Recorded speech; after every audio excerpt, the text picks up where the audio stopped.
All right, guys, we're back. It's been an exciting day. We got 3 motors done so far, and a lot of surprises. We've had everything from a lot of extra work to just run what you brung type thing. What's your take on what you've seen so far? Give me some feedback on that. We have seen a little bit of everything. We saw a 1641 make 154 horse. We've seen a 2387 make 221, but so far the 2165 of the Wright gearbox, Ricky Wright and Jesse Harden, those guys, that thing made 238. That was this morning, and it looks like it's holding it down right now. But we got some big players coming up. We got John from Powerhouse. We got this Seward Speed Shop engine, and then D&J Automotive. So we'll see what happens. Yeah, so we're gonna, I'm looking at the chat. I'm loving it. If you guys saw our interview with with John Benton, he don't care, and I love it. He's got the raw VW guy attitude. He was like, look, bro, when I was in high school, I didn't have a counterweight crank, and I just went with it. You know what I mean? So I love it. I love that he did a 1641. He did the old poor boy racing attempt. He did. And we found out that he lost some horsepower when he went with ratio rockers. Which is shocking. So I don't know what he has for a cylinder head package, but there's a lot of different things you can do. So next up is Powerhouse. We got John from Torrance, California, Powerhouse. This is a custom engine builder. If you guys follow him on any social stuff, John does a lot of nice motors down there. He does really, really clean. I mean, like his shop's pretty set.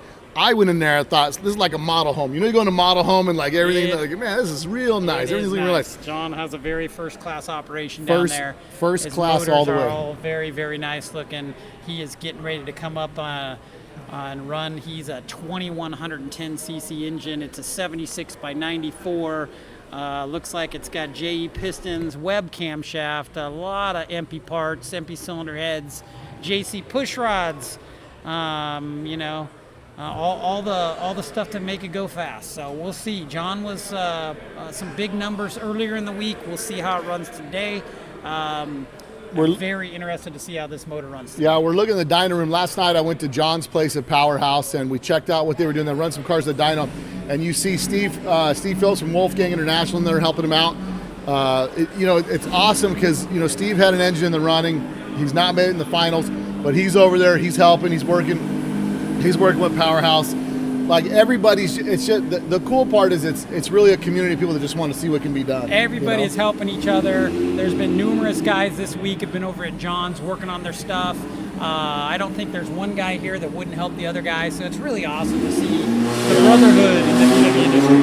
So we're back up and running. They're warming up the motor. I need all of you guys to text all of your friends and tell them, get on the live chat. We're trying to break a record for the live chat, so I need all you guys to text all your VW buddies and say, bro, get on YouTube's EMPI's YouTube page. EMPI's YouTube channel, Engine Builder Battle, pull it up. There's a live feed. You'll see. We're down to the last 3 on there. That's right. Adam Wick is on there, legendary drag racer, engine builder, and all the fun stuff included.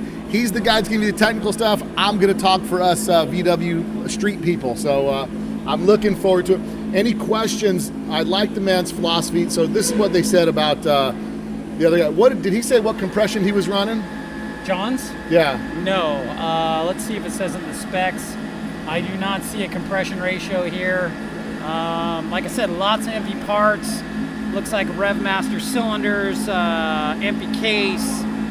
This thing does have some Potter rocker, Shadak pump, EMPI shroud, EMPI heads that are highly modified. So, and he's running a 2110, which is a 94 by 76. Yes. He basically chose a little differently. Your normal 2110 is usually an 82 stroke, 90.5 bore. John chose to go 94 bore or 76 stroke, which probably helps on the breathing capability. Yeah, as I say, what's the difference in the characteristics between that? Because I always knew a 2110 was the 90.5 90.5s by 82. Yeah. Seeing this combination kind of throws me off a little bit. Well, what they do is they do that 94 bore. They can unshroud the chamber a little bit more, make the cylinder head flow a little bit more air, which in turn should make some more power, because basically it's just an air pump. The more air you can pump through it and combust, the more power you'll make. So he's got the Potter roller rockers on there. We're getting ready here. John just stepped out of the dyno room. I think they're going to get ready to. The Silverline Cleveite bearings. Bearings are a tough thing. It's a tough thing to get bearings, good quality bearings anymore. Well, yeah, the bearing game is not easy right now for the VW market. You can get them, but you just got to check and make sure that your clearances are right. There's been some brands out there that haven't, I think, not held the spec, but all your high performance engine guys check that kind of stuff. So if you're going to any quality shop, they'll know. And really, I think we're pretty lucky that we've got people still like EMPI in the game that are trying to produce parts for a motor that hasn't been built for over 40 years. Absolutely, it's a 100% aftermarket market. Yes, it is, and EMPI and all your different parts people out there producing parts and keeping these things on the road and making it to where we can build nice cars and go out and enjoy them on the weekends or use them as a daily driver. Yeah, no, there's many levels to this game, and wherever you're at, man, come on in. You can be the 1641 Screamer, or you can be the 2387 deep pocket runner. But listen, yes. we love it all and in between, and I think I'm excited to see what we got here, because I know Powerhouse threw up some huge numbers on Tuesday, I think it was, when we ran. So they're getting warmed up, and we're getting ready to see what we got happening here. While we're on the chat, I want you guys to post up where you're from and what year your Volkswagen is. Where you're from and what year your Volkswagen is. So me, I'm Bill. I'm from Vegas. I'll pick one. A 65 chop top bug. My name is Adam. I'm from Vegas also, originally from Orange County. I am not a VW owner at the time right now, but I started with a 56 oval window back in the 80s, I think 1986 to be exact, and still a VW enthusiast guy and having fun doing it. Listen, don't let him get you twisted. This guy's building engines to this day for some of the top off-road race cars, from 1600s to 2276s to even 2600 Type 4s and little LSs and stuff like that. No big deal. But he's a VW guy. Don't let him think he's out of the hobby, because this guy is a VW guy. So I just haven't dropped one off and blocked his driveway with it, where he's got to build it to get it out of the way. So. Yeah, well. We'll see. I'm excited to see what we're going to run here. We got Tim Newby saying, let's John go, with big Powerhouse.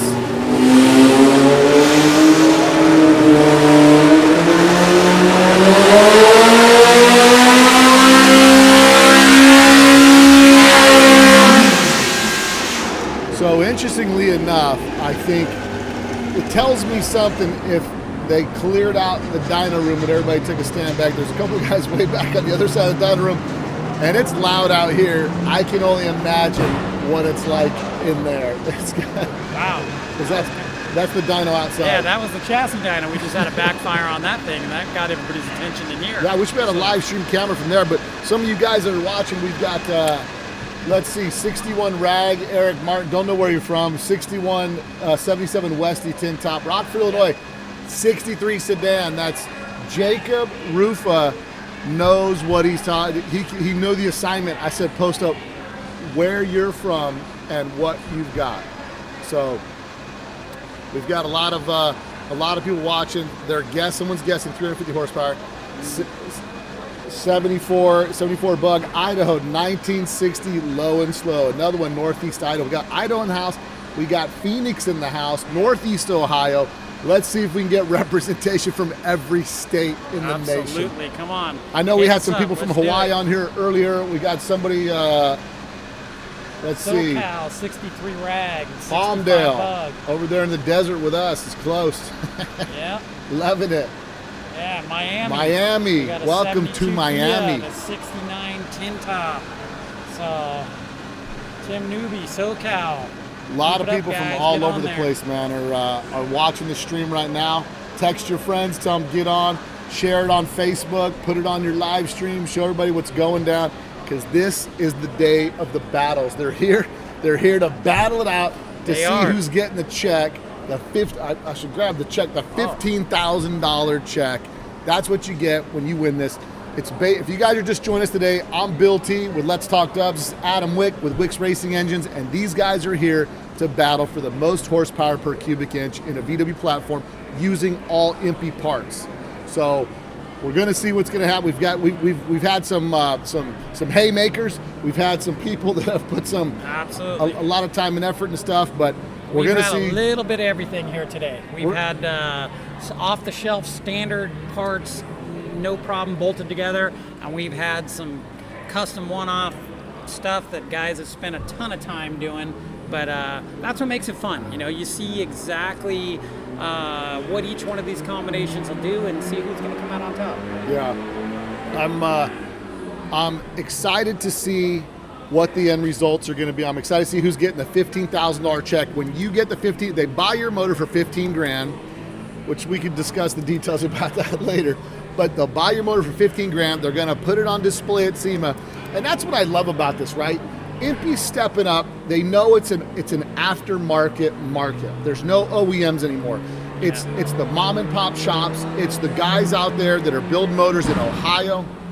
That was a boom outside on the chassis dyno. Yeah, that did not sound next good. time they ought to have, while we're waiting to hear this, you have a live stream, a camera out there so we can comment. Well, that was a banger again. Somebody's making some noise out there on the chassis chassis dyno. It could be a snap, crackle, pop. Yeah, that one didn't sound good. I don't think he'll be making another pull on that one. But so far, John at Powerhouse has made one little pull on his. I'm sure we'll be getting ready to do another one. That's it. Looks like they're all clearing the room. He's still got 21 minutes left. That's it. We got Jeffrey Keaton out of Harmon, PA. He's got a 50, a 58, a 59, a 67, a 71, a 74 Beetle.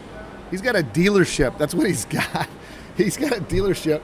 We've got Mike with the 65 Baja Bug. He's out of California. We got Line Notch over here. He's over here. He's a friend of Powerhouse from way back. They went to high school with his younger brother. 71 Bug in Ohio. Joshua Tree, California. Arkansas. Jonesboro, Arkansas. 74 VW Thing. That's Scott out there. So appreciate you guys for tuning in. Let your friends know we're here. We're getting ready to see the second pull, the monster pull of this motor. And the guy, John at Powerhouse, I saw him while they were down at the first one, and he just kept making the turn it up.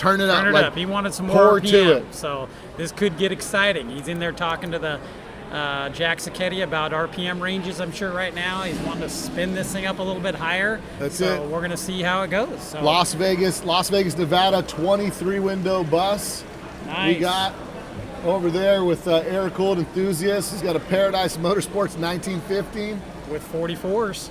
That's it. And Sarah's coming in. She wants to give a shout out to Jim and Amy, who from Jim's Custom VWs from earlier. Yeah. Central Coast, California. Someone's guessing. Now, we're going to go through horsepower guesses real quick that they've put. Oh, man. We got guys guessing all over the board. The first one I see here is 327 at 7,900 RPM. That's our first horsepower guess for John's motor here from Powerhouse. So put your guesses out there, guys. Post it. Let's see what you guys think this thing's going to make. And then we'll give you the facts at the end of the situation. So we got two more pulls, then we move on to the final two motors. So it should be pretty exciting. We're going to be getting to the point where it's going to be building up here. And I think Seward's the last motor to run. Seward Speed Shop's the last motor to run with 1721cc motor. That's the one I can't wait to hear. So that's a 1721, and I'm sure that thing's going to see some RPM. So what's the CC? Andrew's got a question, and if you're asking about the motor that John's built a 2110, and we talked about he did kind of a reverse bore versus stroke 2110. So he did a big bore 2110, which is a 9476 versus the 90.5 82s. Yeah, and I think when we talked about that earlier, you were saying obviously the bigger chamber size, you're able to get more flow, more valve, the biggest valves possible. The bigger bore allows you to put a bigger intake valve in it if you want. It allows you to unshroud that valve by doing some port work on the cylinder heads, because now instead of a 90.5 piston aligner, you got a 94. So basically you just pick up some airflow, and airflow usually is horsepower. So if you're looking at it as far as that goes, and basically this is the most power per cubic inch, so it's all about airflow, man. So it's about airflow, camshafts, compression ratio, and that is the key. So I mean, John definitely chose to go with the bigger bore, which I think is a smart choice on this size. And is he saying what carbs? I mean, those carbs on there are 52. Those are 51s on there. What do we got? Like it doesn't have it listed on our information here, but I'm sure they're a 48 millimeter body. Whether he's modified those to 51s or not, I don't know. But definitely a. Well, I'm going to pull the. It's style. got the EMPI part number on there, so I'm going to pull that part number right now. There we go. And see what I come up with. So it's Looks a. like he's got the part number carburetor. is a 47 dash 0635. Let's see what pulls up. 51s. Oh, he does have a 51. Nice. He's running the 51 kit on there that sells at EMPI. And go see your local EMPI dealer, pick that up. If you're in Las Vegas, go to Nevada Off-Road Buggy. Fun fact you might want to know, I did a podcast recently with the guy from Autolinea. Just before they closed, they were going to open the store in Las Vegas. Here we go. But your Las Vegas EMPI dealer.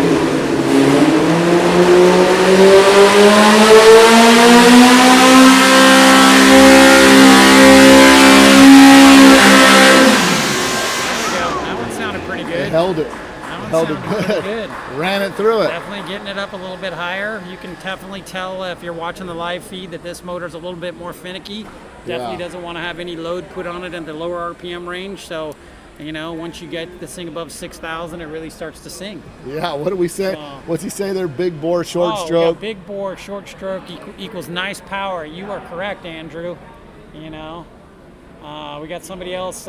Save the dub says. Yeah, 7694 bastard build. Kind of an A-B piston build. Well, I don't think they have A-B pistons in this thing. It looks like to me it's got a JE piston.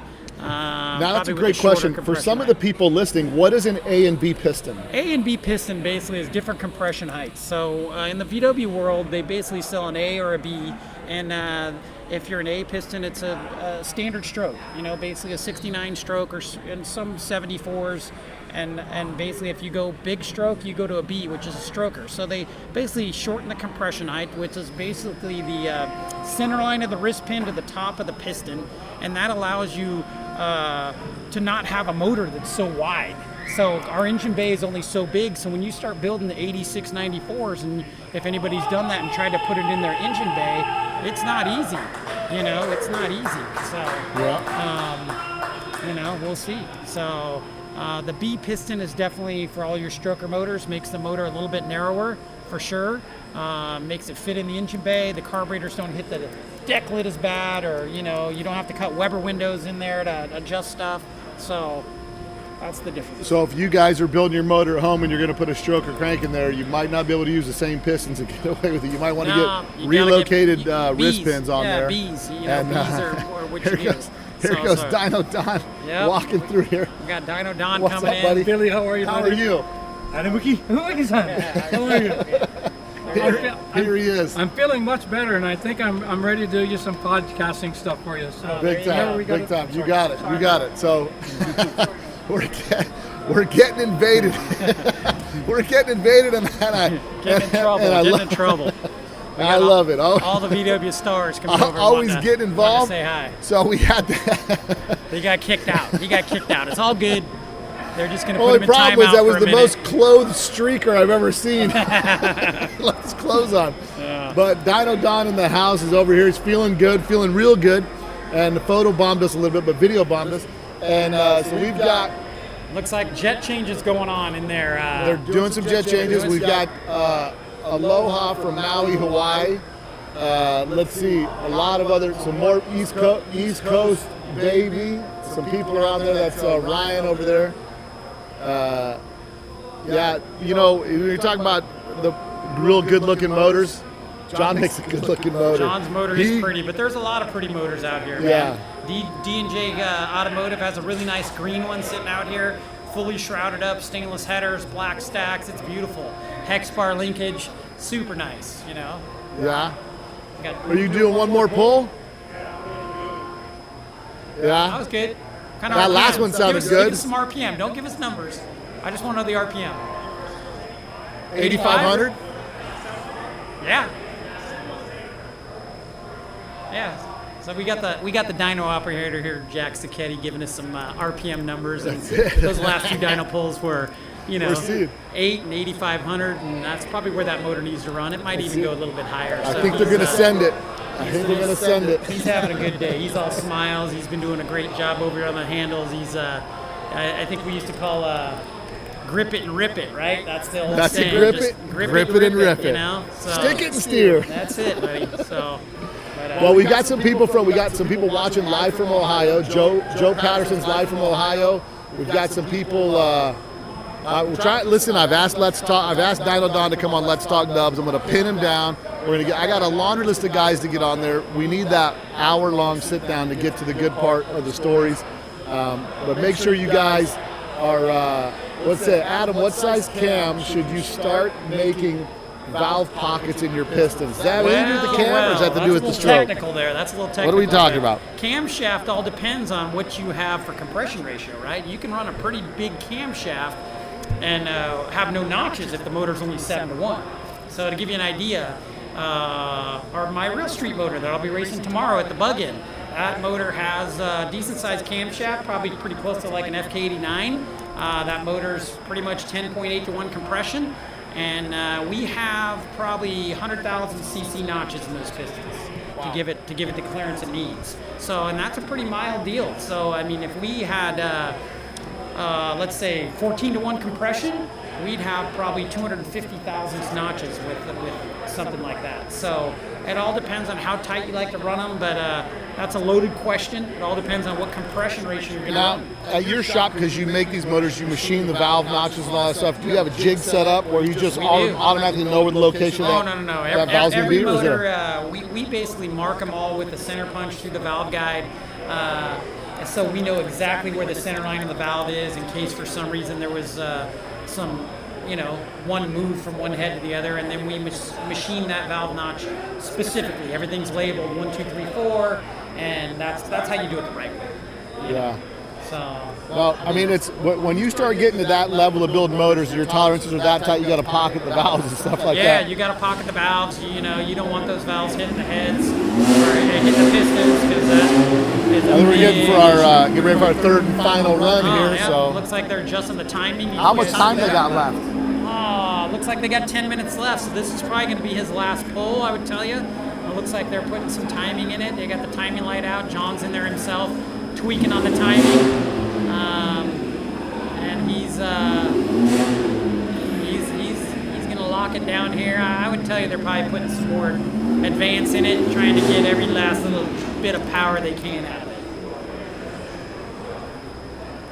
Yeah, it's definitely going to be a salute on the final run. I'm having a feeling so. It's going to be good stuff. So make sure you guys post up where you're watching from so we can know where we're getting coverage.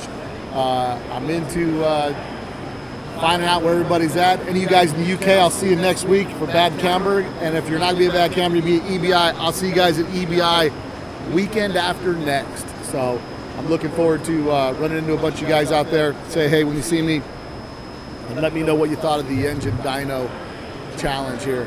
They're going to be coming up with.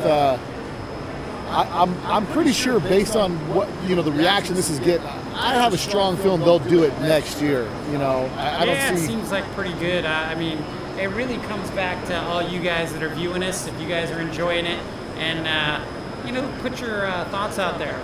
Do you want to see it next year? Is it something you guys are into? How can we change it, make it better for you?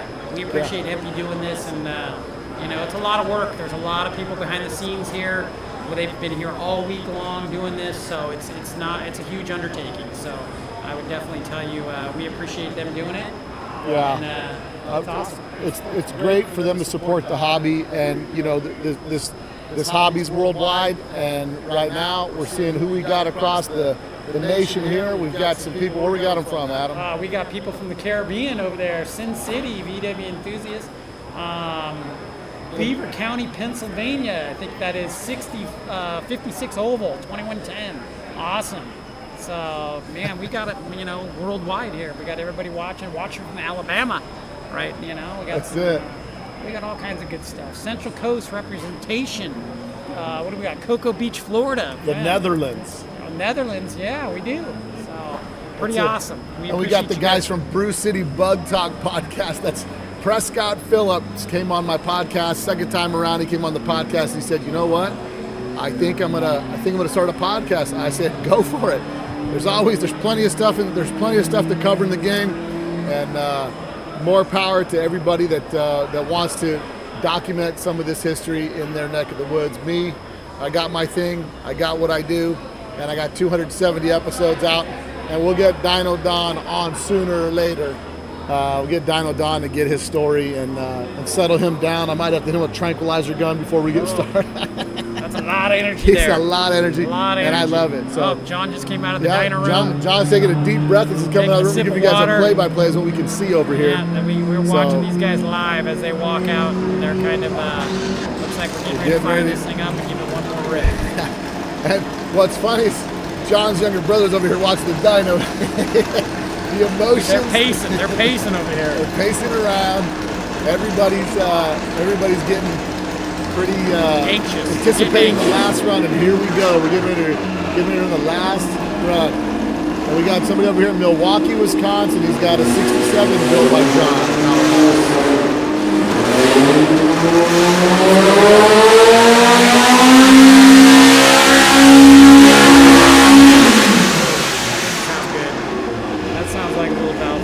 I mean, really, if you think about it, it's a lot of work for a dyno.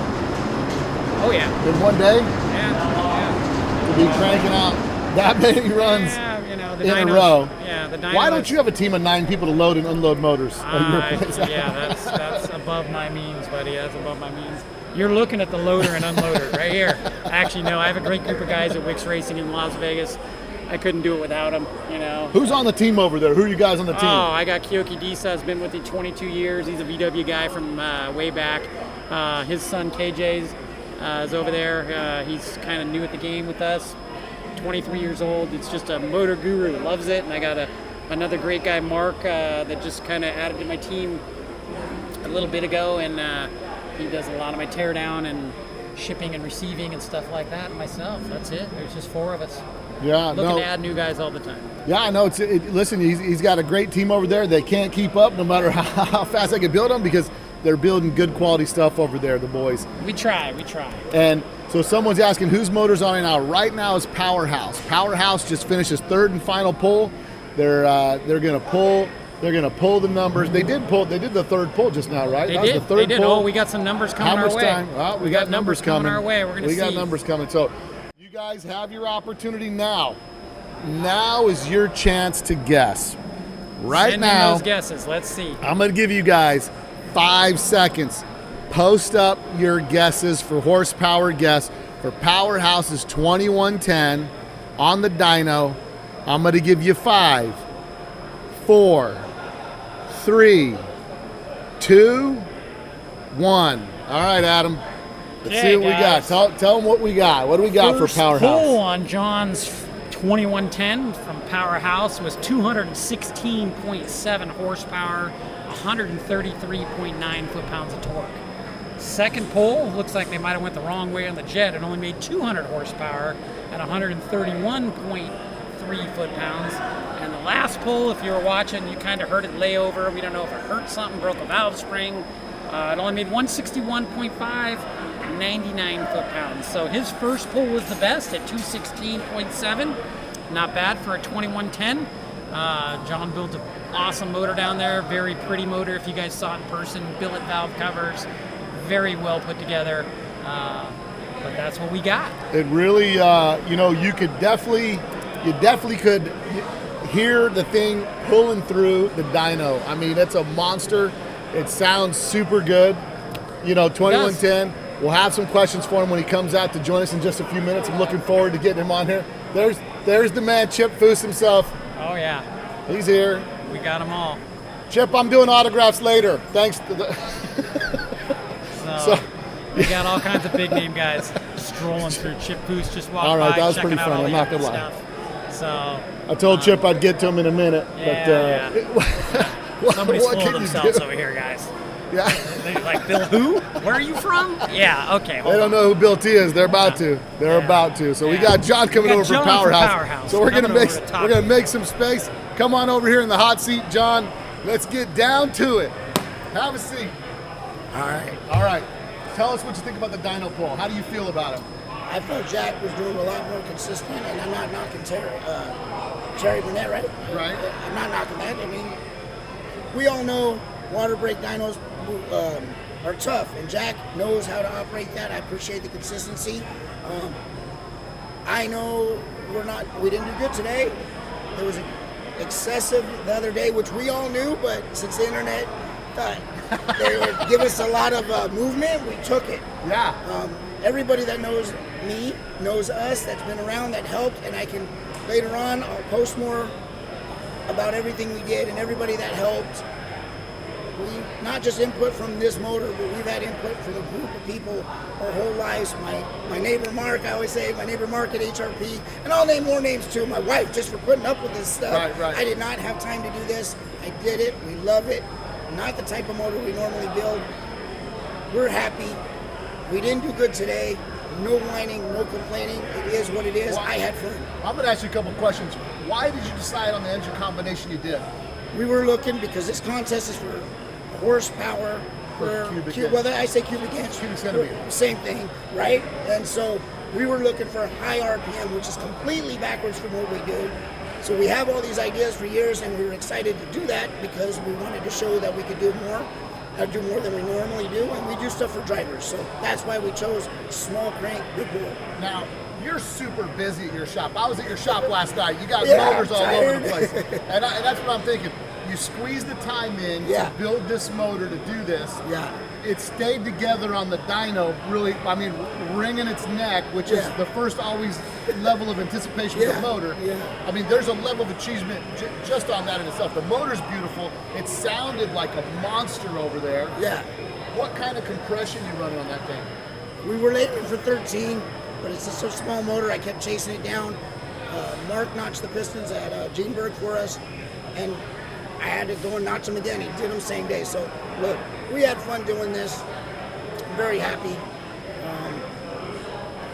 Overall, just happy. Just happy about it. And really, you build a lot of motors for guys on the street.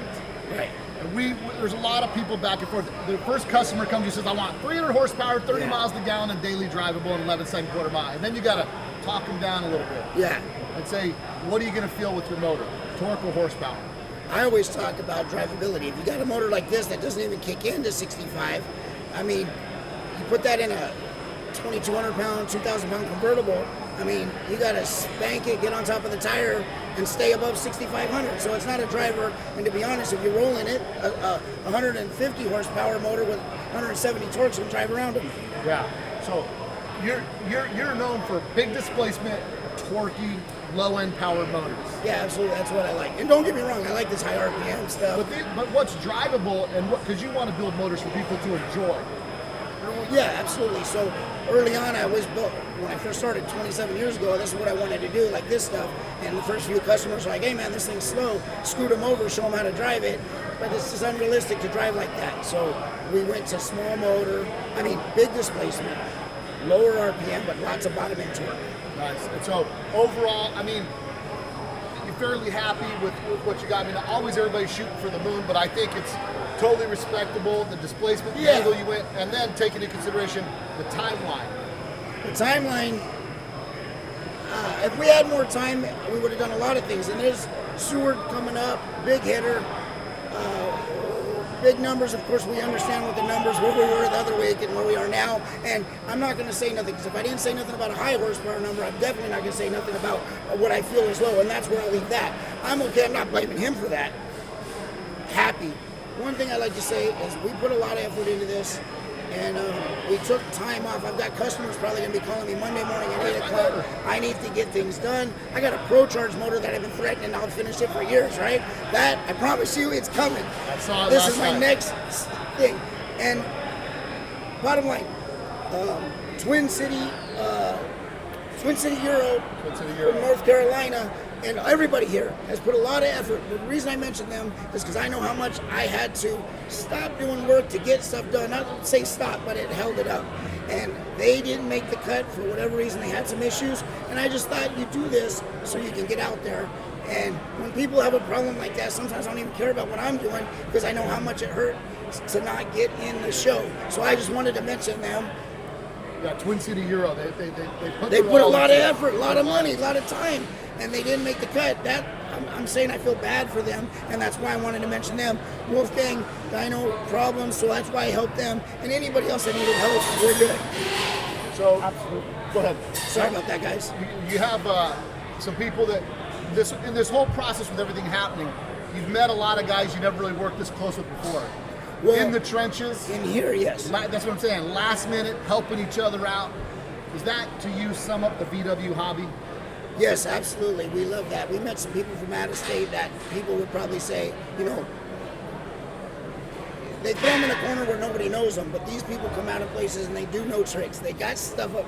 They know how to do these things, and people might not know about it. So this is great, really great. And the people that we consult with around here are not something just for this contest. We consult with, I mean, I know Adam.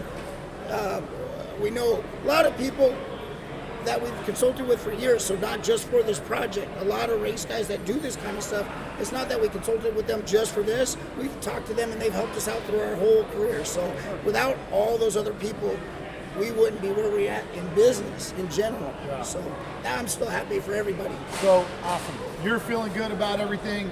You've got, I mean, getting the motor from Powerhouse, you got a little bit of a backlog right now. You're busier than one-arm paper hanger, right? Yeah, I'm gonna go racing tomorrow. We gotta go check the car, and I don't got nothing for them. And I'm going into it knowing I don't got nothing for them. Yeah. I'm gonna catch those outlaw turbo guys sleeping at the light. I got it. You want to thank some people that helped you out? Yes. Okay, and I'm gonna try not to miss anybody. My wife, because we're just dinner partners at this point. Your brother. The whole team. I'll talk later, man. I love everybody. The whole team, man. It's a team effort. And thanks for EMPI for putting this on and getting everybody out here. Go check out Powerhouse VW, guys. Yep. Appreciate that. John built a great piece down there in Torrance. Beautiful motors. Yeah. Make great power. Can he get me that? So, definitely want to thank EMPI for doing this and putting this on. There's definitely a lot of guys putting their heart and soul into this. I mean, it's what they do. It's a pretty big gamble. As busy as you are, to take time out of your busy schedule, put it to the side, and commit to coming here. And then your name's on the line when you go in that room. Well, it's a huge commitment any way you look at it. You know, it takes a lot of time. I don't care what you think or what you say. Bare minimum to do a motor on a high-end level like this is probably 60 to 80 hours, and I guarantee if you talk to most of these guys, they have a lot more than that into it. Yeah. So I mean, doing one of our standard combination motors, not something one-off, it's a 60-hour build, and that's a standard deal. When you start getting into something custom like what John's done, or basically these Seward guys, you're going to see something pretty awesome. That's a little motor, some of the stuff they've done to that thing. I mean, they got hundreds of hours in this stuff. I think one of the guys earlier in the week said he had something like 500 hours into his motor. So yeah, there's no question these guys have put a lot of time. Next up for the dyno, is D&J Automotive out of Fountain Valley. Now, you know these guys? I got a friend, mutual friends. I've heard about these guys forever. They built some really nice street stuff. My buddy Paul is good buddies with these guys, Damien and Nathan, and they've just been in the VW scene for a while, built some really cool stuff. They got a beautiful motor they put together here. You can kind of see it on the dyno. It's got this emerald green tin on it, nice stainless headers, IDAs. A lot of EMPI parts. I'm looking at EMPI rods, EMPI pistons and liners. What do we got? Manton push rods, Shadak pump. Looks like it has IDAs on it. They chose to go a little smaller. Their stuff's 1914, 69 by 94 bore, which is awesome. You know, I mean, they definitely got lots of cool stuff going on. So, you know, these guys basically been doing this. Well, they're out of Fountain Valley. That's kind of your neck of the woods. Fountain Valley. I grew up in Anaheim, so they are right down there, my neck of the woods. You know. And what are these guys running for motor displacement? 1914. 1914. Yeah. So I had a 1914 in my, I used to daily drive and use for a work truck, my double cab, a 1914 with dual caddies on it. And it was a tree stump puller. It was a nice little torquey motor. I drove it, and it doesn't hurt to have a reduction box on it. So every time I'd get on the gas, the back end would come up like this. So it was definitely Definitely a torque monster motor. 1914 is an interesting combination. What's your thoughts on the combination? I think it's a good combination. Smaller cubic inches, more RPM probably. You're going to see this thing 94 bore, small stroke.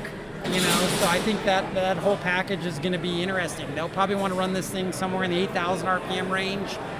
Makes the head that much more efficient, and we'll see what kind of power this thing makes. So you think 8,000 RPM is you're thinking the red line on this, huh? Yeah, I think this thing, if it's got enough cylinder head and valve spring, depending on the camshaft, why don't we look up that part number? What do we got for camshaft? Let me see. Give me that part number. Let's take a look at it. What do we got here? Oh, custom. They didn't give us any. No part number. Give us I'll part type in number. custom. Sorry. Nothing comes up. Yeah. They got something high, some top secret deal. But I'm sure when we get them over here to interview them, maybe we can pry that out of them and find out what they're doing. Interestingly enough, with camshaft selections for street cars, where do you want your power band to come out at? Because some of these guys listen, and if you guys post up what cam you're running in your car, let's see what you guys are running in the chat. If you know the camshaft you're running, and if any guys are running 1914s, let us know how you feel about a 1914. Yes. But with camshafts in general, street motor, where do you want your power band? Oh, if it's a street motor daily driver, you don't want that thing to rev much past 6,000. Keep that thing pretty small, make lots of torque. You want it to come in probably in the, I'd say anywhere from 3,000, 2,800 and up, So that's what makes them drive nice. Just kind of like John from Powerhouse said, big cubic inches, smaller cams, real torque motors, those drive the best. If you're going out for performance, or what we're doing here today at the EMPI Engine Builder Battle, it's all about big power, total different attitude, right? Big camshafts, big RPM, but for a daily driver, street car, you want something that's really nice in the 4,000 RPM range, because realistically, when you're cruising down the freeway, you're probably anywhere from 3,500 RPM and below. That's your sweet spot. Yeah. Now we got a couple people posting up here. 276 degree, 285. That is way big. So 270. So tell me what they're talking about. 275. They're talking duration and. Now the duration is the round part of the lobe. The duration's how long the valve actually stays open. So that's the top. That's the actual top. That would be the lift. That would be the lift. The actual top is how far the valve actually gets open. So the duration is the length of the mountain. Yeah, length of the mountain's a good way to put it. It's basically. Don't worry, guys. I'm here for us. How many degrees of crank rotation? So it's really going to be, when you look at that lobe. It's actually the wide part here. That's the duration, and then the lobe on the top is more your lift. So as far as that goes, and depending on how the lobe's designed, duration-wise, and there's a couple different ways. Advertised duration numbers at 50. It all depends on what these guys. UK Cal look says, Martin says K8 or 86B. What's your take on those cams? They're both great cams. K8's by Angle. Use your racer rockers on that. I think it's a great stump puller. Use that in a lot of sand cars, street cars. Usually run about 6,500 RPM with, let's say, a set of IDFs and some 40 by 35 heads. So we got a lot of people chatting here. You throw up what cam you guys like. What's your favorite? Let's get Adam's take on it. Yeah, we got Dean Norwood. It says 1915 Angle 125, 125 rockers. Done that many times, buddy. That's a good package also. You throw the racer rockers on there, makes it a little bit more aggressive, faster ramp. And that's Dean Norwood saying that. Then you got, who's next? Tim Newby? Yeah, Tim Newby. Just built a couple 1968 bus motors. Went with C25s. That's a scat cam. C25 is great torque cam. I've used some of the C45s from Scat in some of my big Nora 2800cc Type 4 off-road race motors, and that's a great cam. But they definitely a little bit more pipey, want to be a little bit more RPM. But that C25 is a great grind. Now, for this setup here, you're doing this. You got to pick an off-the-shelf cam for like D&J Auto, right? Let's say they've got to pick an out-of-the-box camshaft. What camshaft are you grabbing? If I was building the 1914 all-out power, and depending on my cylinder head package, if I had enough cylinder head, I got to be honest, I'd probably put like an FK series in there, whether it's an 89, something big, something drag racing, because you're just looking for that big RPM, big horsepower number. You're not You know, that's the whole goal. Now, all the FK series cams are like full race cams. These are No. You can have some smaller ones. They have smaller ones that you can use in, you know. But like the 87, because I remember in the turbo days, the 87, 89 were like the street, like the naturally had the NA cams. NA cams. And then someone said, I'm throwing an NA cam and a turbo motor, and that kind of changed the turbo game a little bit. Well, that just when the turbo stuff got more aggressive and these guys wanted to go faster, they ended up building, you know, more aggressive motors, right? So for years you could use a real mild cam and a turbo deal, and you just relied on the boost to make the power. So now you go, hey, you know, basically the ultimate turbo motor is something that makes the most power NA and then boost it, right? Yeah. If it'll live. So that's the key. I mean, yeah, you're going to change lobe separations. You're going to probably widen the lobe centers, you know, make it 110, 112 on a turbo application. But I mean, that's kind of. Yeah, we got Tori Alonso here. Shout out to Tori. He says 1950 CNC heads with a K8 IDAs with JC Venturis, super fun and streetable. Yeah. So awesome. Put your guys' feet in there. Send us some stuff. We're looking at this. Yeah, let me know what you guys are running. What's your ideal setup? I had one motor, so I had a motor that was in that was a motor that I spent a whole summer with Dino Bacalhau back in Vegas. He had a drag rail, moved from California, one of these kind of guys. And so I wanted to build my own motor, and he helped me. We built in this race trailer. I ported the heads. I mean, I spent weeks building this motor, and we found an Isky cam which is super old school. Wow. Yeah. And it was a 1904, which is 74 by 90.5. Yep. That motor, I mean, everybody was calling me Billy Berg at the time, because I'd sit there and read Gene Berg's book, and I was like, well, he says to do this and says to do that. And I'd be like, well, you know, Gene Berg says, they're like, get out of here, Billy Berg. You know, everybody give me a hard time. That motor was stolen out of a car, but that cam would come on at about 2,600 RPM, and it would pull all the way through to 6,500 RPM. And it was a punchy cam. You know, it felt good, especially once you got right in the power band, and building that and going through all that really helped me understand how it feels when the power band comes on in a camshaft. A lot of people don't understand that, but it's like if you're cruising, you hit that RPM, you feel a little extra pull right there. That's when that cam's coming on. So when people talk about that power band, it slides across the RPM range, either low end, mid, or high end, and that's a big thing you want to take into consideration when you build the motors, the power band, the camshaft. Well, it all depends on what you're using the engine for, what power range you want to run in. That's what dictates what camshaft is, to be real honest. I mean, that's, you know, you got to match these components together. That's why, you know, EMPI has some EMPI kits and stuff that they sell, and it's kind of matched. You know, they've used all the knowledge they've learned from all the different people, and have good match packages, cylinder head, camshaft, carburetors, headers. So it's a nice, good streetable or raceable package. Yeah, you know, and what's funny is a lot of people think you got to go big carburetors. I had 40s on that motor, and it ran on the cusp of 13 seconds with a stock trans. Yeah. I mean, it was tuned. I spent so much time because I was told if they're tuned right and the linkage set up right, you can start the car and it'll idle if it's all set up. I've done some big street motors with 2332s with 48 IDFs, and I will tell you, they run really nice. Oh, here we go. Get ready. Ron Jones coming in the chat. What up, Ron Jones? Hold it down with that off-road buggy.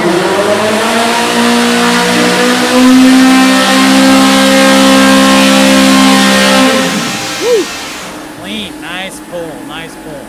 That was a great first pull for these guys. I have a feeling that thing sounded pretty nice. That'll make you twitch. Yeah, that gets your attention. That gets your ring in its neck. Yeah. So looks like we got Damian and Nathan in there looking at everything. I would venture to say that they're. So they got their first pull. What kind of time they got left on the clock? Looks like 27 minutes, Bill. We Whoa. got 27 minutes left. They're putting some coolers down there to get the thing cooled off. Now with you, if you're doing a dyno pull like this, how much time do you want between dyno pulls, in your personal opinion?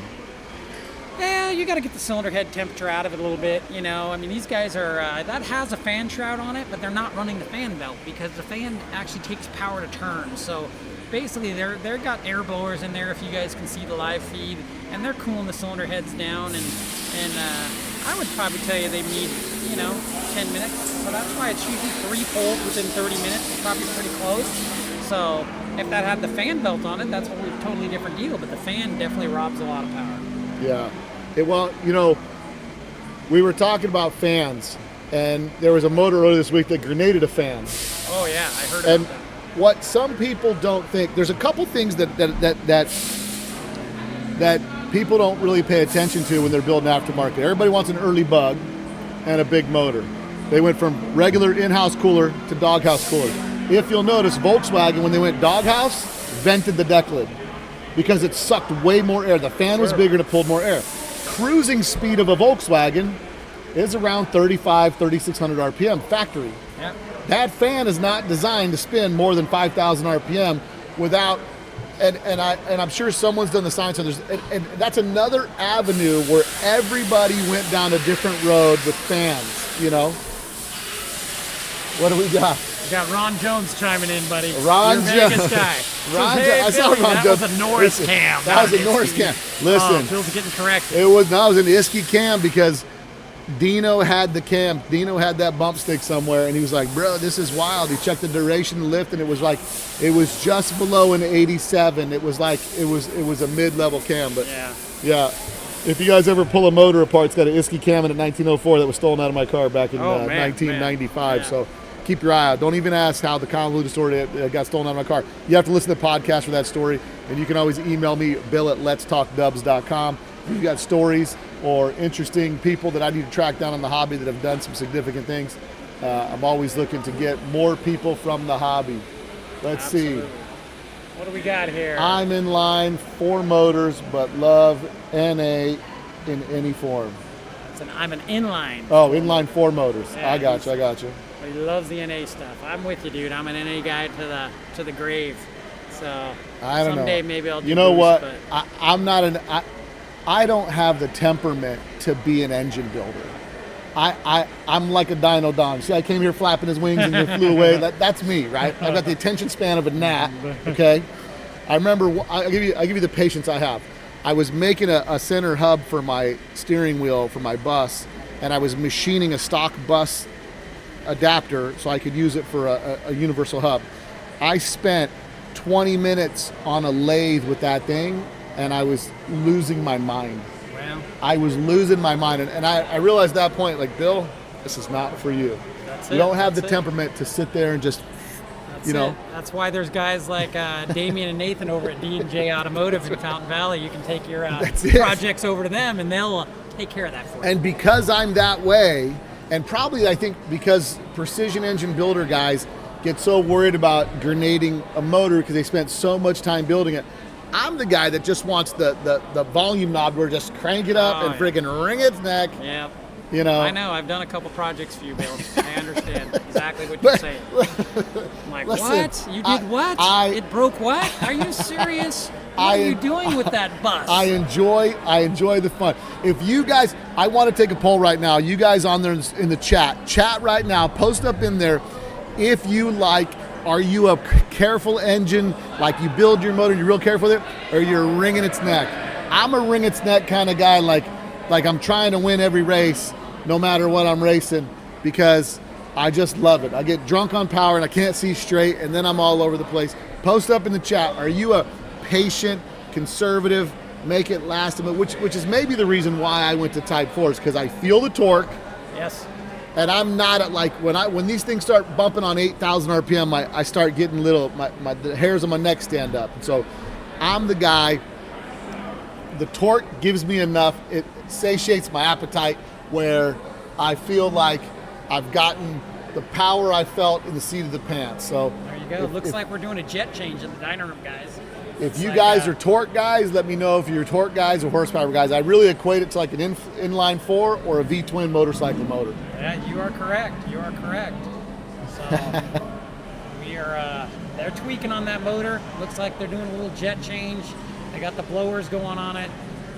Damien and Nathan are in there overseeing it. Looks like we got about 22 minutes left, so they got plenty of time for a couple pulls. I think he's gonna. He's checking the case temp right there. He's got a little heat gun. You know. So. Jason Wilder from Roswell says, "Stop the Type 4 build train."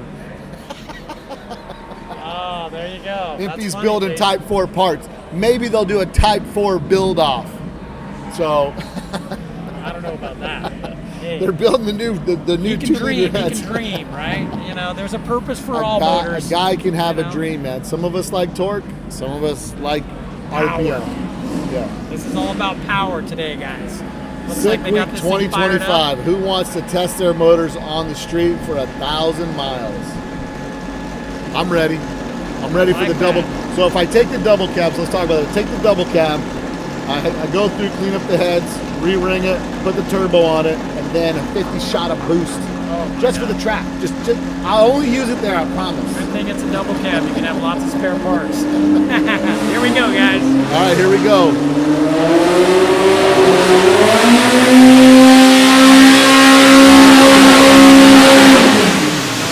I went the wrong way, buddy. That did not sound good. So, Yeah. No, that thing misfired a little bit at the high end. So whether they leaned it out or richened it up, that didn't sound too good. So I'm sure they're going to do one more change on that thing. Definitely had some type of misfire up there. So you're thinking from your year's experience working on dyno, it sounded like it leaned out pretty quick. Well, I tell you, that's something like that. There's What's Jesse up, brother? Harden walking by. So, yeah, they were in there changing jets. I don't know exactly what they did, but that thing didn't sound as clean up high as the last one. So we'll see what they decide they're going to do. We'll see what D&J Auto's coming up with. What are you guys guessing for horsepower? I'm going to give you the stats. Put in the chat what you're guessing for horsepower. They're running a 1914. So you street guys with a 1914 out there, what are you guessing for power for this all-out motor? We'll find out compression. We'll find out. Post in the chat what you want us to ask right now, and then I'll make a note of it, I promise, maybe. And you post in the chat what questions you want me to ask D&J Auto with respect to their motor. You can see all the details for the motor at empius.com. Go there, check it out. Don't forget, this is sponsored. This is presented by J-Bugs, sponsored by Autolinea. We want to thank all the sponsors for sponsoring this event. Thank EMPI for hosting this event and setting it all up. Autolinea, Molly Pistons. Go ahead, jump in there. Manly Performance Products. We got Sunoco Fuels, Pengrade, WSP, right? We got all those guys. J-Bugs is, of course, the big one.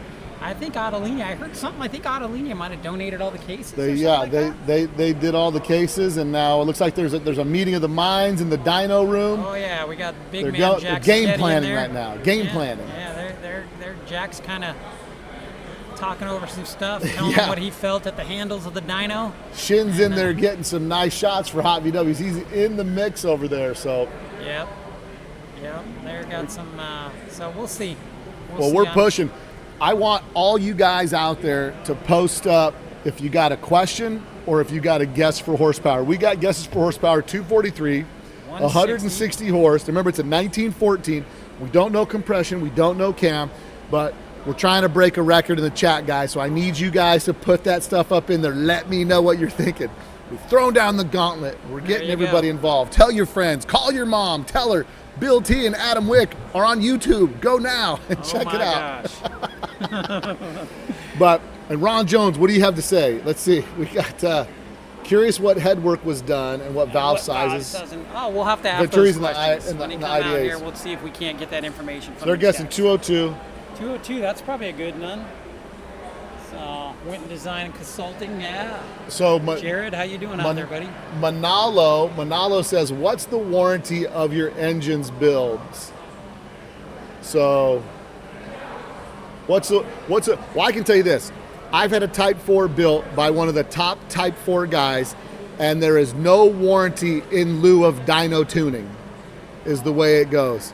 Because it's, and this is one of the top engine builders, and unless it's something, I think that's an interesting thing, right? It's super hard. How can you warranty something that performance based? It's a hard deal. We get that question asked all the time, and you know, of course, we stand behind our work and what we do, but there's certain parts that you know, if there's a failure, we try and work with you. I mean, we don't do any type of 3-year, 30,000-mile warranty for what we're doing. Well, they're not stock, right? So you got to. Again, we're going back to the philosophy of Volkswagen when they did the doghouse cooler, vented the deck lid. How many guys are running closed deck lids on 67 and earlier bugs, no vents, doghouse coolers? Yeah, all of them, awesome. right? So you're already going to run it hotter than the motor was designed to do because there's no vents from the factory. Now, the motors at Volkswagen, although they were 40 horsepower, were probably designed for 60 horsepower, over-engineered so they could handle whatever you do at it. Yeah.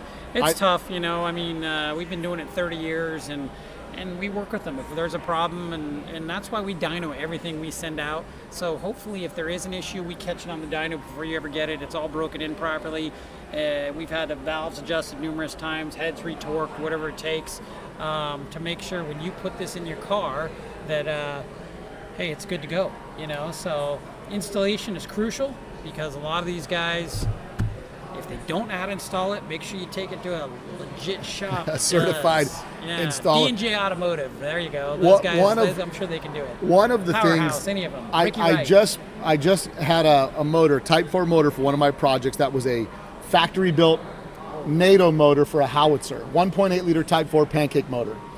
Came with instructions in German, and now thanks to Google, you can snapshot that, hit a button, and translate everything instantly. And it said, this motor was designed as a motor to be stored for replacement later. It gave up fire-up instructions. Crank this motor over, build up the oil pressure, take the spark plugs out, turn it over, get the pressure built up, run clean fuel, do this, and fire it up. And there's a procedure for doing everything irrespective of what you're doing. And this motor sat since 1980 something, factory built, all that stuff. And so there's something as simple as starting the motor on a new build makes a big difference. Huge difference. You know? Guys getting oil lines mixed up. Oh man, we've had that happen. Hook oil lines up backwards, it don't last long. Right. Especially, you know, the oil filters all have some type of bypass O-ring in it, and usually it'll have pressure, but it doesn't have flow, and then you got issues. Someone's asking, is the engine blown? Who's everybody rooting for? So I don't think there's anybody rooting for anybody specifically.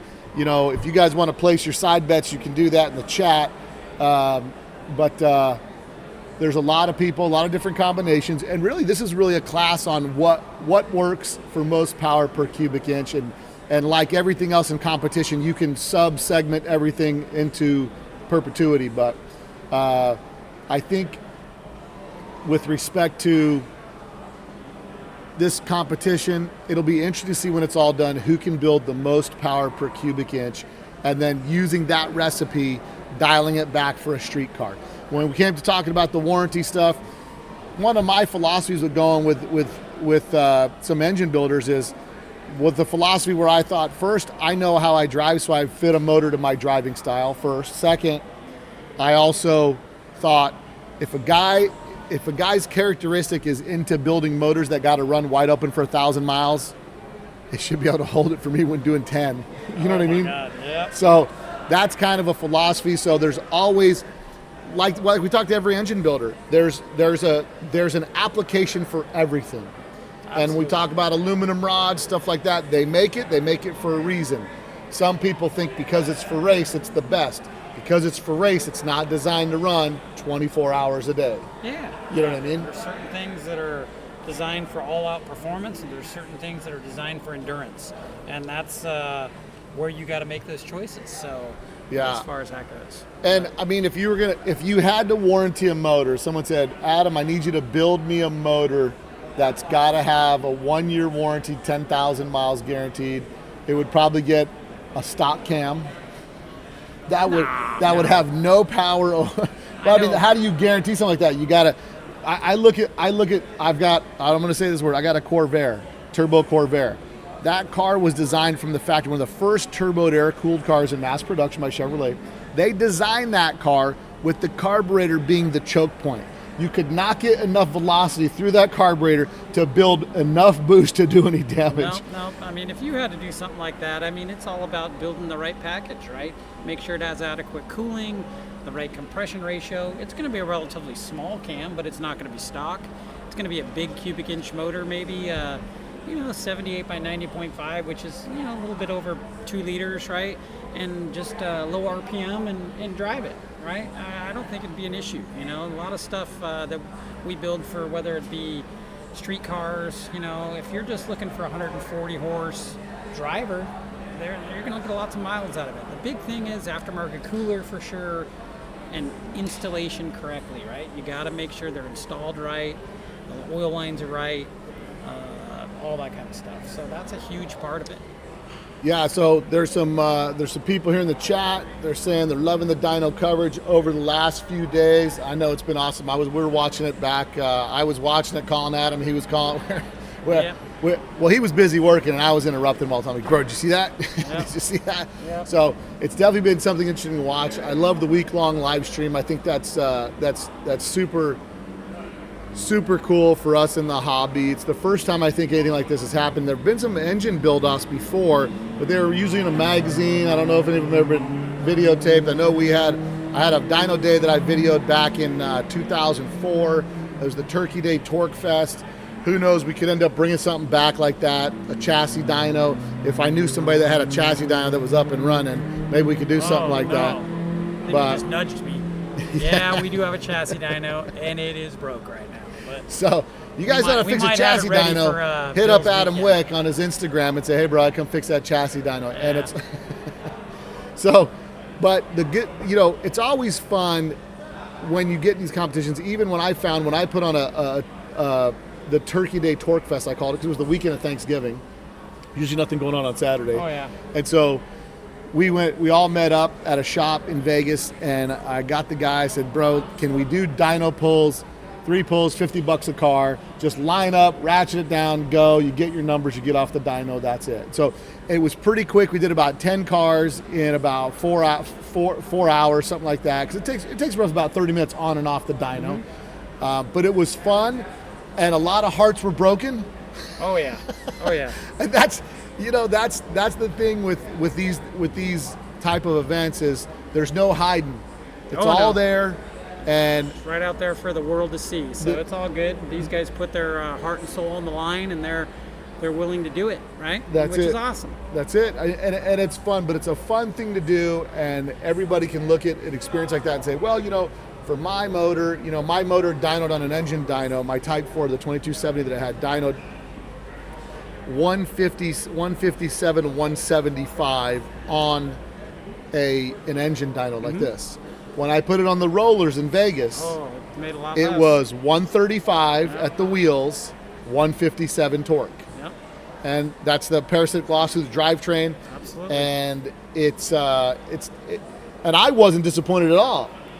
Because I'm going back in my head saying, this bus is normally pushed with 40 horse, it's probably 35 at the wheels. Yeah. And I'm pushing it with more than 3 times that power. That's what guys don't understand. When you have a 150 horsepower Volkswagen, that's pretty much 3 times the power of what it came with stock. So I try and put it in layman's terms, meaning, hey, I took my late model Camaro that makes 450 horse, and it makes 3 times that. That would be 1,300. It's just not. Yeah. It's not feasible, right? So when you really look at what we do with these Volkswagen engines, it's pretty impressive. No, it's definitely we're pushing the boundaries in this hobby, and I think it's. Did you think when you started in this hobby 30 plus years ago, you think you'd be still going today? No. Well, I shouldn't say that. You'd hoped, but I mean, it's just amazing that we still do a lot of air-cooled stuff, and I would tell you in the last 8-9 years, the VW street scene has came back. Yeah. Right? I mean, it's all older guys like yourself and I. And hey. Hey. These guys are all building cars, building buses, building bugs, building stuff, and they want nice cars, nice motors, and that's what keeps us in business. It keeps D&J Auto in business. It keeps Right Gearbox, all these guys. And you see a lot of that from the demographic of the driver, right? A lot of us are now getting to the point where we've got a decent job or career. We have the money to afford. We're no longer trying to just get to 7-Eleven and get a big gulp. Like, we've got a couple nickels to put together. And now we want to build the nice things. Now we want to live our dream that when we were 16 years old in a primered bug, missing a fender, going down the boulevard, thinking we're looking cool, we're now wanting to live that dream and have a nice car. Absolutely. Have the power. Everybody wants a nice car. They want what they couldn't have when they were a teenager. Right. So now they have the means to do it. There's people out there that can do it, and they build these projects. That's and it. you know, they call EMPI and order whatever they need to order, and find whatever year and whatever model they want, and they basically just build their dream. That's it. I mean, now really, you can go, there's so many different avenues, and you can pretty much build a car from the internet. Doesn't matter where you're at now, have everything shipped to your house. We got somebody, Boston, East Coasters, park the car. Yeah. Boston in the house. We got we got Oklahoma in the house. You know, one guy on here is what's he asking? The clear. What's his name? Where the we at? Clear distributor caps. Oh yeah. I don't see any I clear love distributor it. caps. I remember those back in the 80s. The reason why you don't see them is because they're clear, bro. That's why you can't see the clear distributor caps. Yeah. Listen, those distributor caps are a good time. And if you don't have one, you're not a player. Yeah, yeah. The clear distributor caps, that was one of the things when I went into the dealership and I would go and I see the engine build package, I'm like, dude, I need the clear distributor cap because the guy behind me can see the spark of the distributor. And then, you know, everybody's young and has to have a clear distributor cap. Oh, you know? at one time or another, we all did, right? And those were awesome. And we got Gordon on here says the best engine battle should be every year. Absolutely, I agree. I think it's a shot in the arm for the hobby. I think, oh, look, we got Jeff. We got Jeff Hart over there in the corner. He's made his way down here. He's on the other side. You can't see he's blocked by the toolbox, but he's over there working with Adam a little bit. And let's say, I think Adam has more than 30 years. Bill Holbrook. Shout out to Bill Holbrook. Oh. He's a Vegas guy. native. That's Vegas guy. native. Matter of fact, Bill's going to come on the podcast because we're going to be doing some deep dives into some Vegas history. I really want to start going into a little bit of off-road history. A lot of it started in Las Vegas. California came later. The early records of off-road racing, a lot of it starts in Vegas. You know, because there's no sweet streets to cruise and nice weather. Like, we got to be out in the desert trying to tear it up. So Yep, for sure. Oh, listen. So Timothy Newby thought it was funny we're missing a fender. Hey, Timothy, some of us just couldn't afford a fender at the time. Yep. So I had first Bug I bought was $200. It had the driver's side was suicide door. The rain gutter was shaved. It was a 62. The right side had a 65 door on it, so it didn't match, and it opened regular. So I put it on display with like the scissor action on the door, and it was quite a peach. And I paid $200 for it, running and driving, slammed with a 40 horse in it. And you should have seen my face when I got home and I bought that 1600 engine dress-up kit, and I was like, "It's on tonight!" Tearing the motor apart. And then realizing nothing fits on the 40 horse, but the pulley. Yep, we are back up and running here. That was it. We're back up. This is our second pull for. No, this is our third pull. This is the third pull. Yeah, this is 4 minutes left. This will be their Oh final man, they're pull. down to the wire. 4 minutes on the last pull. They did some modifications. Looks like they were doing jets. This will be the last pull for these guys. Wish them the best. Tori Lonzo says the Holly Brothers.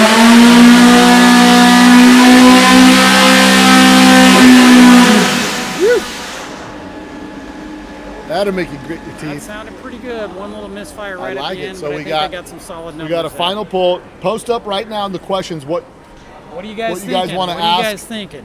to the guys from D&J Auto, father and son team, right? Yeah, father and son team out of Fountain Valley, D&J Auto. They look like they're pretty happy, so I'm excited to get to chat with this father and son duo and just kind of see what they See what they got. This what was they a got. 1914 cc. I think we're asking compression and valve size is what we wanted to know on this. That was Yeah, one. somebody was See, wanting from to know memory. that. Let's see. We got some guesses. Some guesses for horsepower, guys. I got we 230, 165, 162, 210. Peter the Heater, bro. That's a name. Peter the Heater. Eric Martin, 167.2. Yeah, we got some guesses going. I love it. We got Mary checking in from Seward, Illinois. We got somebody checking in from Denmark there. Awesome. Oh, we got a 175. 175. Rodney's throwing it out there. Eric See what we Martin, got going, guys. We'll 76.2. see who's the most accurate. Patrick Brown, Do 171. we want to make guesses? We haven't made a single guess today. Oh, man. I'm gonna guess. I'm gonna go first because I don't want you stealing my number. 1914 big compression, big carbs. I'm going to say 182. Oh man, you hit my number. You see that, guys? I hang around him hard enough, I just suck the brain energy right out.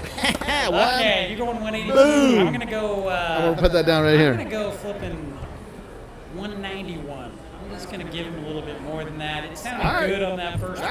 I'm going 191. 191 is like a horsepower, like a horse per, a tenth of a horse per cc. Well, I mean that. You know how that math works. It's all metric system and all that. We're not. Don't bog me down with the math. You know. We're gonna find out here shortly. So we're gonna. So we got South Africa in the house, man. So we're worldwide. 172. We're South Africa, the Who do we UK. got? Somebody threw up their. We got some guesses now. Come on, guys, 194, blow it up. 200, 187. Keep them coming, guys. Let's see who's the closest. What do we get if we guess right? If you guess right, email me at bill@letstalkdubs. Get you a Wick shirt and A Let's Talk Dubs shirt if you guess right. You got to guess the number. You got to guess the number. get you. You just send your size. You in the bill. email me at bill@letstalkdubs. I'll review the chat. We'll go back to the tape. There you go.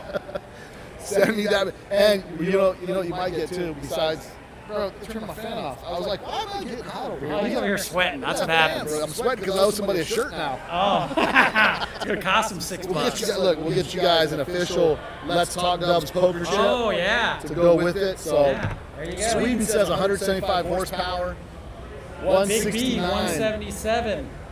Pro Light 181. Flipper 181. That sounds like I know that guy. Pro Light Flipper. I had one of those for a while, and I flipped. What do we got? What do we got?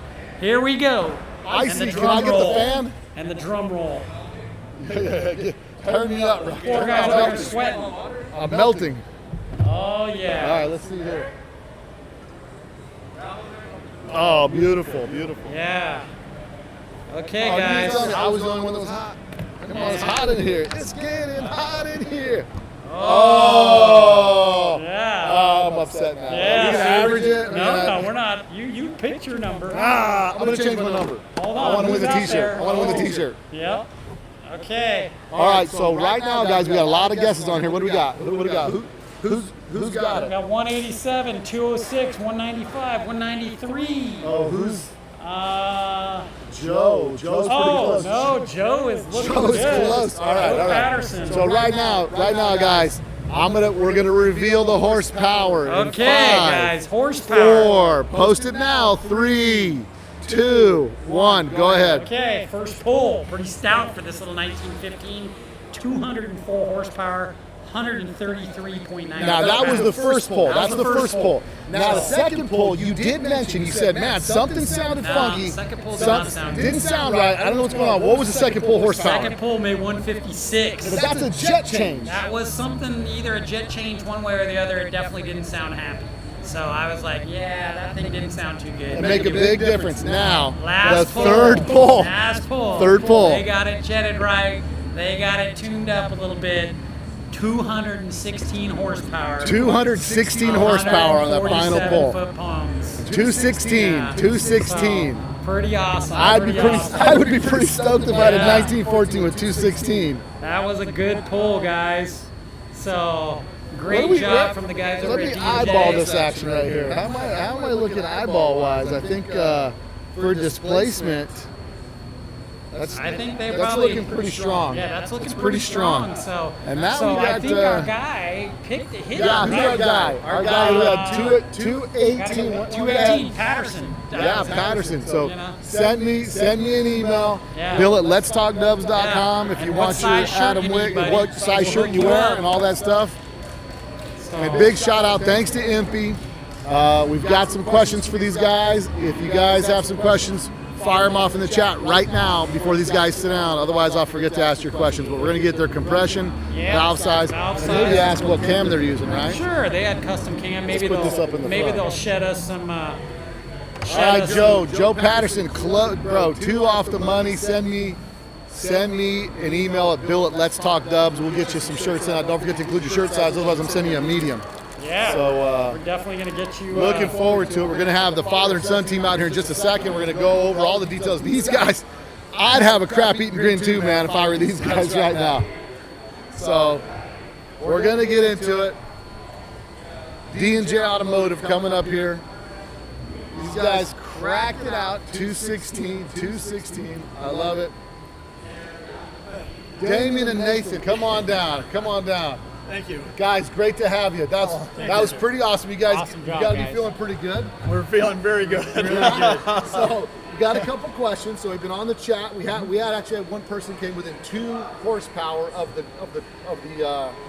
guest. Power it made. So we lost money on that. We invested in T-shirts that we got to give away now. They come to us, or No, this guy on the interwebs gets a T-shirt. So, what's compression, valve size, and cam if you have that? If you're willing to give that up. Go ahead. No, we are. Again, the cam, we were thankful enough to have Doug at D&A Performance Products build us one for what we were doing. So again, sorry, but we have to keep that one on confidential. Top secret. That's top secret. That's the DNA grind. Yes. Again, valve size, we stuck with the 44-37.5. Whatever that you see that out of the box, Yeah. that's what you get. Except for going in and deburring everything, that's it. So you don't have No special valves. thousands of hours in the cylinder head. Nope. Just a simple cleanup port, and that's it. That's Port it. polish. That's it. Again, we will pull the manifolds off and show you. It's Really? just Yes. an off-the-shelf part. So custom cam. Did you Yes, sir. upgrade springs and stuff like that? We had to upgrade the springs the again for the cam. lift and the duration of the cam. We Like- upgraded them just slightly above like a 650. So, what was the decision in picking the 1914? That was the biggest one. We thought we were going big, and then we thought, oh my gosh, everyone else is going big, so we went small.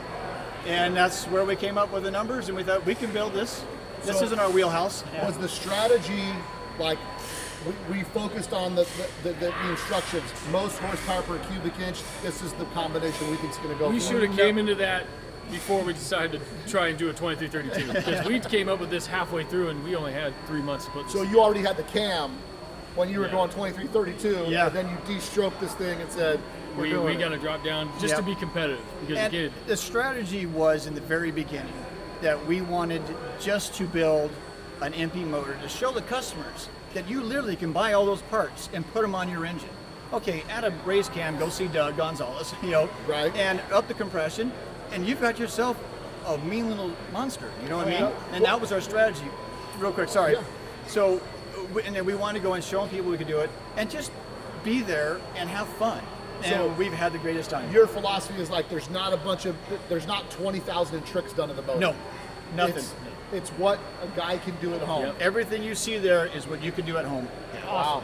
Yeah, and the exhaust system, it is what you see there. Except for the Stinger, they didn't offer it, so we had to make this one last minute. Thank you to Brandon over Brandon, at old Anvil. Anvil. He bailed us out. It was late night, He and did. we were having fun. yeah. Now, what did you guys run for RPM? Or were you redlining that? It redlined it at Like 75, 78. Yeah, it went to 8, but Wow. yeah. It didn't like 8. That was didn't the like second 8, one. yeah. He heard it out here. He said, Yeah, hey. yeah, it Well, didn't like it. we made a change. We thought we were running too lean, they said, and so we dropped down the air. We went from a 210 to a 200. It didn't like it. That was what you heard. We went back up. All we had is 220s. If we had 240s, we would have put it in. Absolutely. And he said, there, Jack came out and goes, "There's more on the table. What did you guys do?"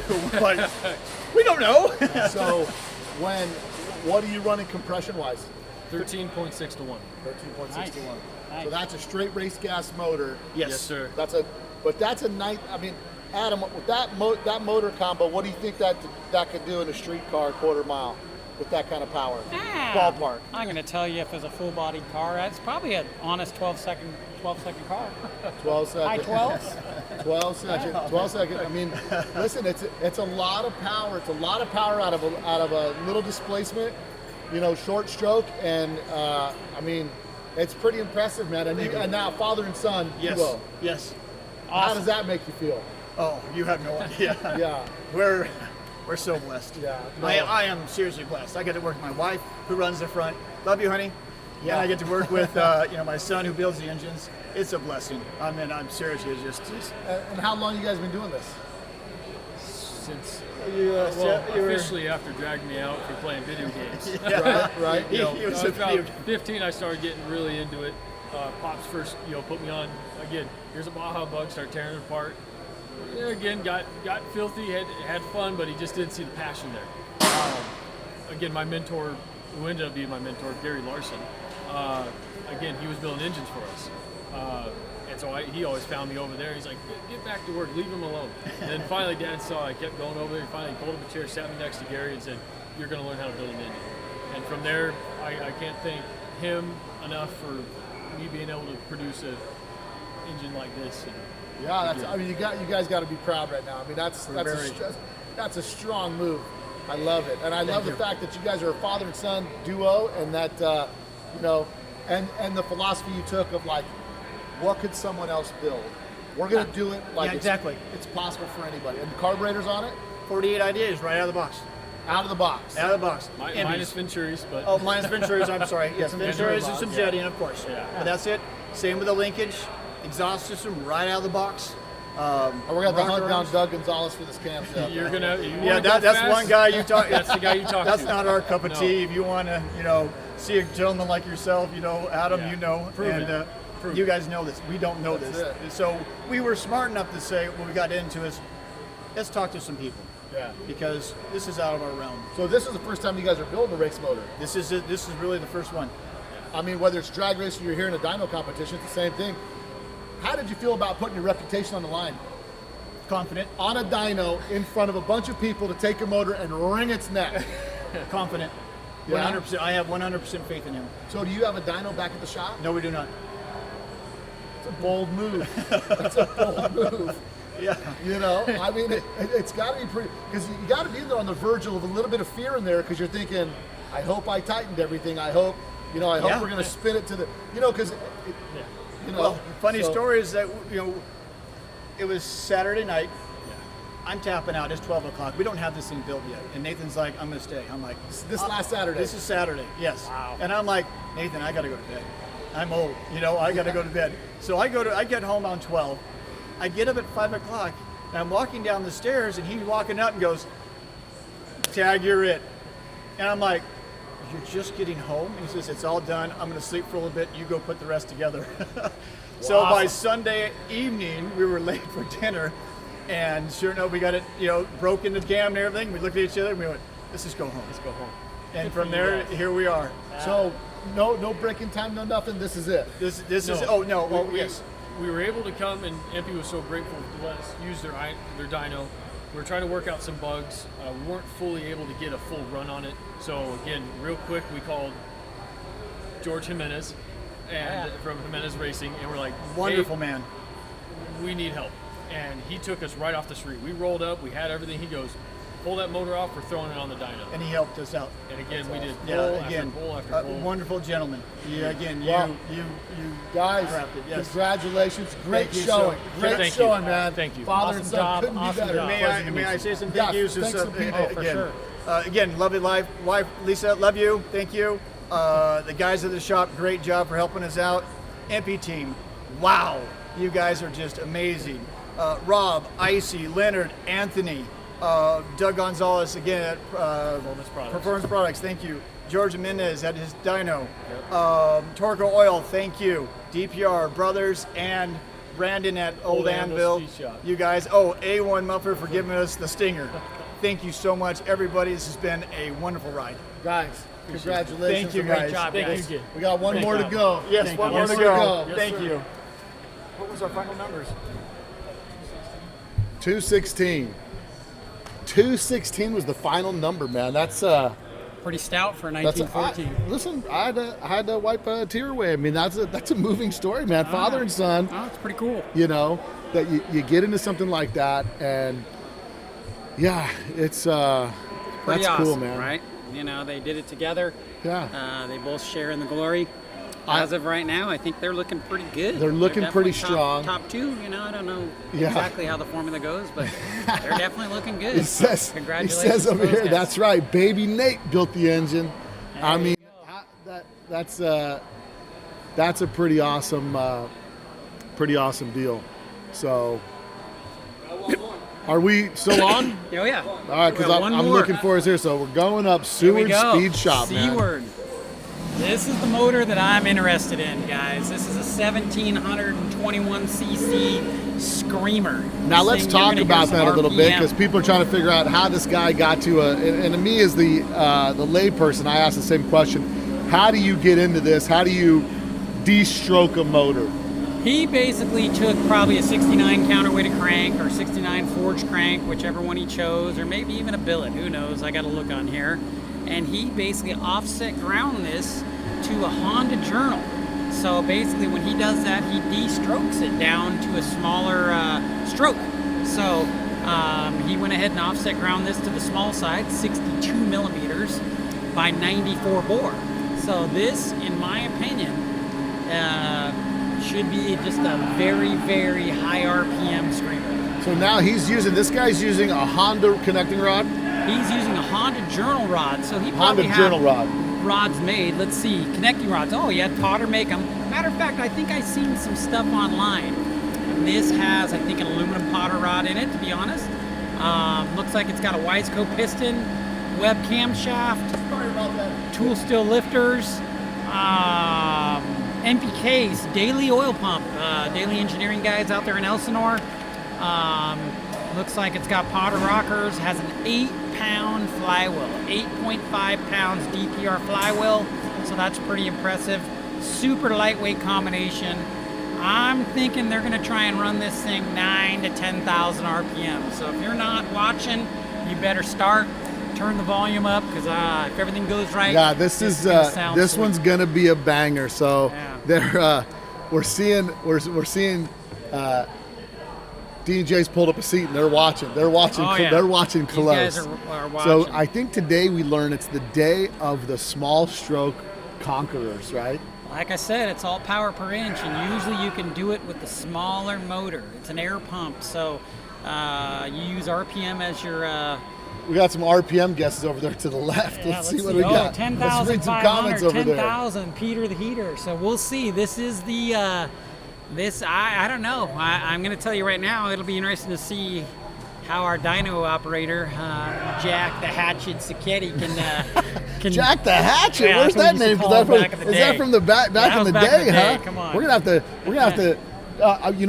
As we're here today, and Adam, when's the last time you've been to a street thing like this, a VW, just core VW thing? In California, Yeah. I haven't been down here for 15 years to one of these. I came to your show a couple years ago for one day, but I'm having a great time. I'll definitely be back with a car. I got to get myself a car. And Adam, I've been watching Adam. It's like he's at his high school reunion. He's walking around. He's seeing all these guys that he was drag raced with back in the day and all this stuff, because he's been so far out here in the desert world for so long. We reeled him back in. He's over here. Does it get you excited a little bit again? Oh, for sure. You know, it gets you excited. You're all pumped up. You want to build something until you get home. And you go, man, that's a lot of work. Yeah. You know. Listen. These guys just took a motor, did a cleanup port, cranked the compression on it, and I think that could be a situation for a class, like, right? Oh, like, 100%. How could you do like as close to out of the box as possible? Obviously, clean up, deburr, do a few things like that. But the reality is, I mean, that motor's as close to out of the box as they say. Yeah, that's pretty awesome for what it is, 1914, out of the box. And I think that could be something in the rules for next year. Don't let guys do extensive work. Basically let them do, hey, you got to use this out of the box head from EMPI. You got to use this such and such. And even if they said, hey, this is the engine size we're going to choose, right. You can do whatever bore and stroke combination, but it has to be this head. That might be a good thought. But here we go. We're It's fired gonna up. happen. You guys Just better walk text out your of the buddies, dyno. share it on Facebook, let them know, guys. This is the final motor pull. Well, this is the first pull for the final engine in the EMPI Engine Battle 2024. So this is the D-stroked motor, ready to go. We're pulling it. We're getting RPM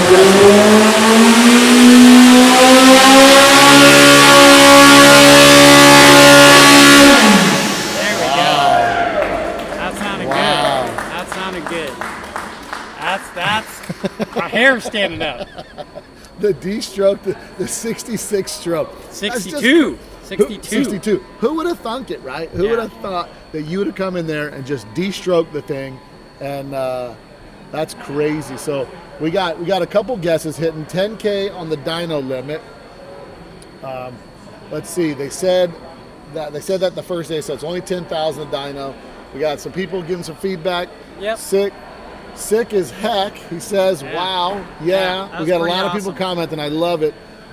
What's the dyno RPM limit? They said 10,000. Yeah. I got one guess, 300 horsepower. No. I mean, that's you're going crazy. Yeah, So there's something with VW people in that 300 horsepower number. Well, There's something with VW people. They always go right there. But yeah, this thing's pretty awesome. I guarantee it's going to make, I'm not going to say, but it's going to make well, we're gonna well over 200. we're- We'll guess at the end. I Are got to you- hear another couple I- quotes. you know, We're going to wager it. I think we'll see who's buying lunch today, Bill. I got a poker chip on it. Yeah, well, that thing is good for show, not for go. All right, so what we're gonna do here, we might put $1 or $2 on. Let me see what I got in my pocket. Let me see what I you got figure here. out Let's what see you what got. I got here. We're gonna make this interesting. George, no. Franklin, too much because you know more. Yeah. We'll put a We got guesses Lincoln already on it, coming bro. through. Timothy Newby, 243 at 9,600. Pro Light Flipper, 256. I think that's probably we got another one, 232. We'll see. This is a friendly got thing. There might be a Lincoln on this bad boy. Oh wow, we got some money out. I get Hold to on. guess first, so Hold you better on. stop giving me the clues. Oh, I can't tell him no more, guys, because he's gonna. Let's see. Let's see. We're gonna throw it out there, guys. Throw your guesses. This is the D-stroke motor. Displacement on this bad boy is 94 by 62. It's a 1721. 1721, right? Who wants shirts? They're betting shirts again. All right, we'll do shirts again. Yep, Whoever shirts can get again. closest to the number, and you can only guess one time, so you just can't go through the numbers. Guess one time. After that, we need to see what your Why don't we do this? Why don't we Zodiac make them sign is. guess after the last 3 polls? Yeah. We'll chime in and tell you guys when to send your number in. We got So we got some numbers coming in right now. Yeah. So here's Jack. He's out of the room. He likes that one. He's smiling. That one's he said felt good. Felt shaking good. in his boots. Felt good. Yeah, that one he knows. That one they run that kind of RPM. It's get your attention as a dyno operator also. So Yeah. these guys are in there cooling that thing down right now. Cooling it for dyno pull number 2. Yeah, I got to talk to this guy. I think it might be Adam. Is his name from Seward. I talked to him a little bit. Yep, Adam. When we were over there, and this thing is pretty exotic. I got to be honest. He's done some really cool stuff. And these guys are out of Midwest, Rockford, Illinois. Rockford, Illinois. He comes from back there, and definitely thinks different, right? He's kind of more Comes from the big motor, the big race motor. Yeah, he comes from race world. competition eliminator stuff, which is, if anybody knows, drag racing is kind of the epitome of small cubic inch, high RPM engines. And I expect, he told me straight up, they're going to see if they can run this thing at 10,000 RPM, so we'll see. Well, we may should be just pretty end awesome. up going a little bit of a Facebook Live during this. So we'll hit up Facebook real quick and Don't break the dyno, somebody's jump posting on it. here, and we'll do a little bit of a live. If you guys are here, This should be awesome. This is our last one of the day. They probably we'll see. It's the smallest motor out of all the packages at 1721. We've had a 2165. We've had a 2387, a 1641. Oh, I lied. The second smallest. So the 1641. We had a 2110, a 1914, and now a 1721. So it looks like they're getting ready to do another poll here. yeah, Basically, we're getting ready. What do we got here? What are they saying on the chat? Jason says a 30K engine build. uh-huh. So what does it say? Don't what? What do we got? I was correct. It's Adam from Seward. Yeah. So we're here. If you're Rockford, just joining Illinois, us here world-class. on Let's go at them. They're rooting for him. my Facebook stream that I just kicked over, jump over to EMPI on YouTube and go watch the last of the dyno. We're gonna do the calculations for the most horsepower per cubic inch for Here the we go. Getting ready for this 2024 last EMPI pull. engine battle. We got all the So competitors sitting around. we're getting ready for a second pull. It's gonna get crazy here. So this motor is a 1721 cc D-stroked to 62 stroke, 94 more. Do that math. You ready?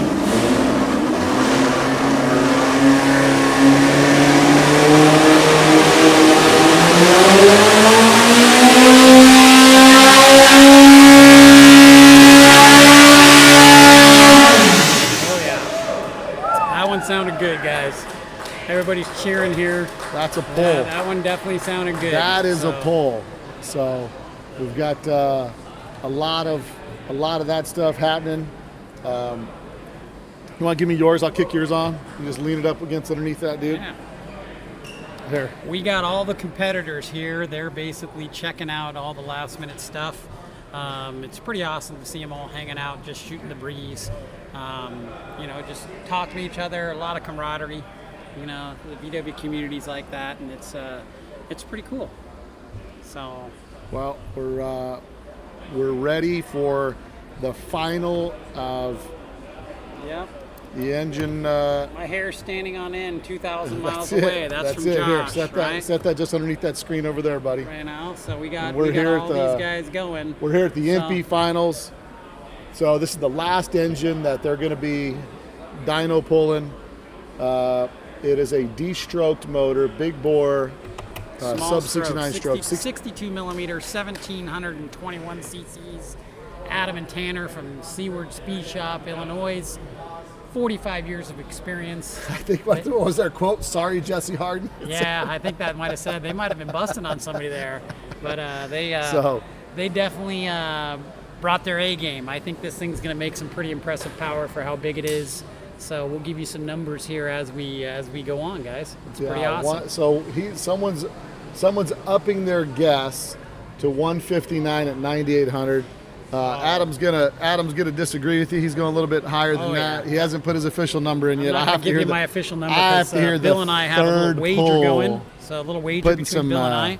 putting And, a little bit of Lincoln on here, yeah. so we're gonna see what's gonna happen, and I think we're gonna be going this. So I'm gonna hop over to my Instagram Should be pretty and awesome. go to YouTube. They're in there EMPI discussing and go exactly stream what's it going at on. EMPI's Jack's talking YouTube to him a page. little It's going to bit. be live. We're live Looks streaming like now they from got about EMPI's YouTube 17 page. minutes left for their last dyno pull. We're at the EMPI facility here in Anaheim, California, doing the engine builder build-off. Adam Wick here with Bill T from Let's Talk Dubs, and we've had a great day so far, and everybody's just really enjoying this whole thing. We appreciate what EMPI did here and thank them for putting this all on. We're just waiting for the last engine pull, and we've got one last engine pull. It's the D-stroked motor. It's a 1721 cc. We're here at the EMPI Engine Battle 2024. All the motors have run. We're down to the last motor with the last pull right now. It is a 62 stroke by 94 bore. We're live on EMPI's YouTube page, so go to YouTube and go to EMPI, hit their live stream, come check us out, jump in on the chat, throw in your horsepower guesses, get a chance to win a free shirt. It's definitely a unique motor build, this one here, because this guy's got a background in what type of racing? This guy, basically, they're drag race guys. So Right. he's been around the NHRA stuff, competition eliminator, small cubic inch V8s. So there's no doubt he comes from the drag race world. Got to talk to him a little bit. I'd love to talk to him some more about this engine combination, which hopefully he'll shed some light on when we do a little interview with him. Yeah, well, it's definitely. I'm going to be interested to know the strategy behind this, and then discuss, why, what, who, and where. They seem pretty confident. I mean, he seems pretty relaxed for a guy that's got a motor and they're spinning the RPMs. It's spinning. I don't think he's got any doubt in his mind. The most nervous guy in the building is Jack Sacchetti, the guy that's got to run the dyno. He's got to run the dyno. The dyno with a full-face helmet? Is that what he's got to do? He's just, when you run one of these small inch motors at those high RPMs, it's not easy. You got to really have some finesse to do that, and Jack's that guy, right? Says, tell Adam Team Ren Sport sends him hugs and kisses. Thanks for building our Nora winning Type 4 Adam. Is that you, Adam? Marty Fioca's out there. He's back in Crandon, I think, getting ready for Crandon next weekend. They said I could watch us every day, bring it back every year. And I'm going to say the motors ain't that pretty, bro. It's got to be us. There you go. It's got to be us. Bringing this, it's pretty awesome. I got to be honest. It's been a fun event. I can't wait to go outside and see more people and see what's going on out there. And then we'll be down at the Bug Inn tomorrow. So all you guys, if you're in town, want to go out to the Bug Inn, check it out. There'll be some pretty cool stuff out there: car show, swap meet, drag racing. So it should be good. Yeah, I'm excited to see this. And one guy said it's making the 815 proud, making the 815 from the 815. So. Oh, I got Pro Light Flipper. Says watch out. He builds off-road engines in the Midwest. Now that's awesome. That's it. What's he say? Make VWs fast again. Sorry, Jesse Harden. That's their quote. The message from Seward Motorsports. Oh, Make man. VWs fast again. So Yeah. I love it. Let's see some of their bio here. Their let's Speed see. Shop, looks like. 67 chop top drag car, the Silver Shaker is what it's called. Their favorite VW is a 52. What was your favorite VW event? Prado. This is a good one. It says, do you have a mentor or role model you would like to recognize? Roger says Crawford. Bill T.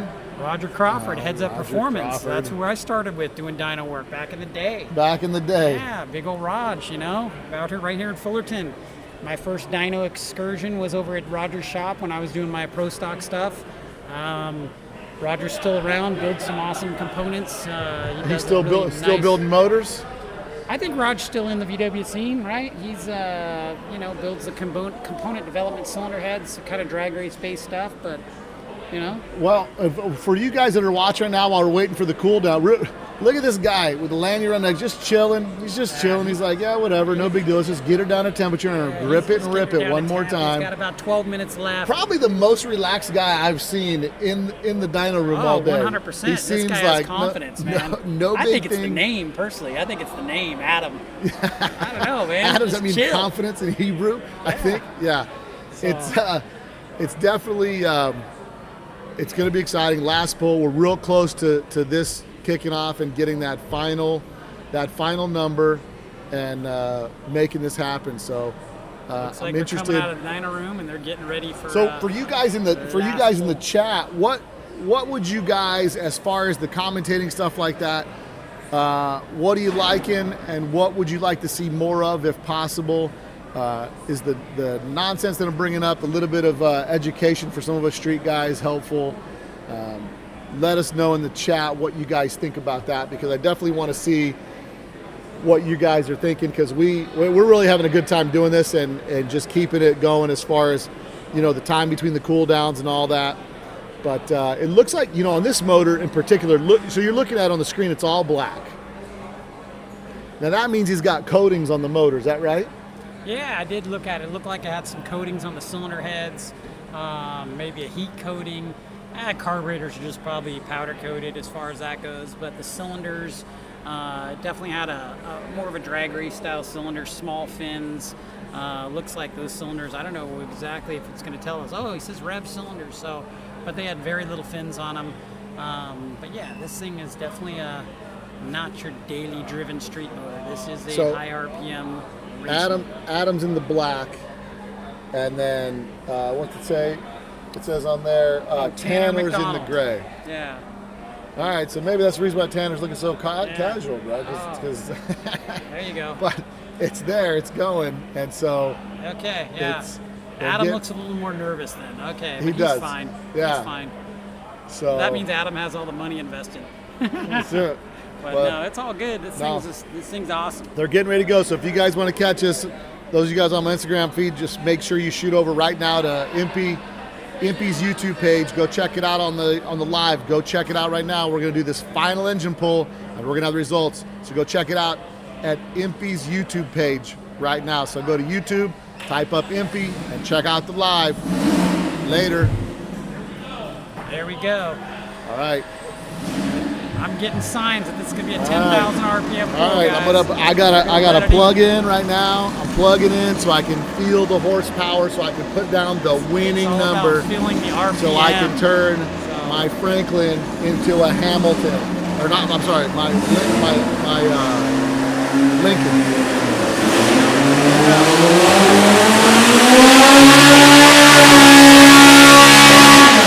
It's hard.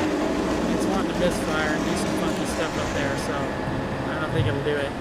But hey, it did every bit of 9,500. I can guarantee that, think? guys. Oh yeah. We'll ask him. 62 by 94. All right, I'm gonna give my guess. Best horsepower. Okay. Oh, hold on. How many minutes do they got left? I'm limbering up. 9 minutes. How much? 9 minutes left. They might still get another pull in here. Nope, I think they're done. I think they're calling. Well, let's see. Well, doors are open, baby. The doors are opening on the dyno cell, so I think maybe they're Some head scratching going on. Maybe the dyno's tired. the dyno to get tired. Maybe the dyno's tired. No, it's all good. What do we got? 195.8. Oh no, I'm going way more than that, but I'm not gonna. I'll just read what this. I'm gonna give my guess. You got to give your guess. I'm gonna tell you what I think it's gonna make. You're gonna take my guess probably, but that's okay. I'm pretty good. That's what makes me good at guessing. Yeah. I've been lucky. You see my wife. He's trying to read my mind, guys. He's trying to read my mind. I am. So I'm I'm leaning like, over like oh, this. gosh, dang it. You know. All so right. we'll see. I'm gonna put my guess. I'm writing it down Oh. at 241. Man, this guy's taking my numbers. We should have. Let's see. Are they going to do it again? Oh, they're done. It looks like they're done. We should be getting They're some done. We'll horsepower be getting numbers. results here in just a Okay, couple minutes. let's see you guys. Post up Get what those- you guys get think. those Post up what posts. you think. We don't Post have up. the results yet. We're not going We're to. getting. Oh, here they come. Here they come. Here they come. We're gonna give Here you guys- come the results. We're going to give you. So I'm going to give you guys a few seconds. Don't look at them. I'm going to give you a few seconds. I'm going to count down. You guys post up what you think. You better post up.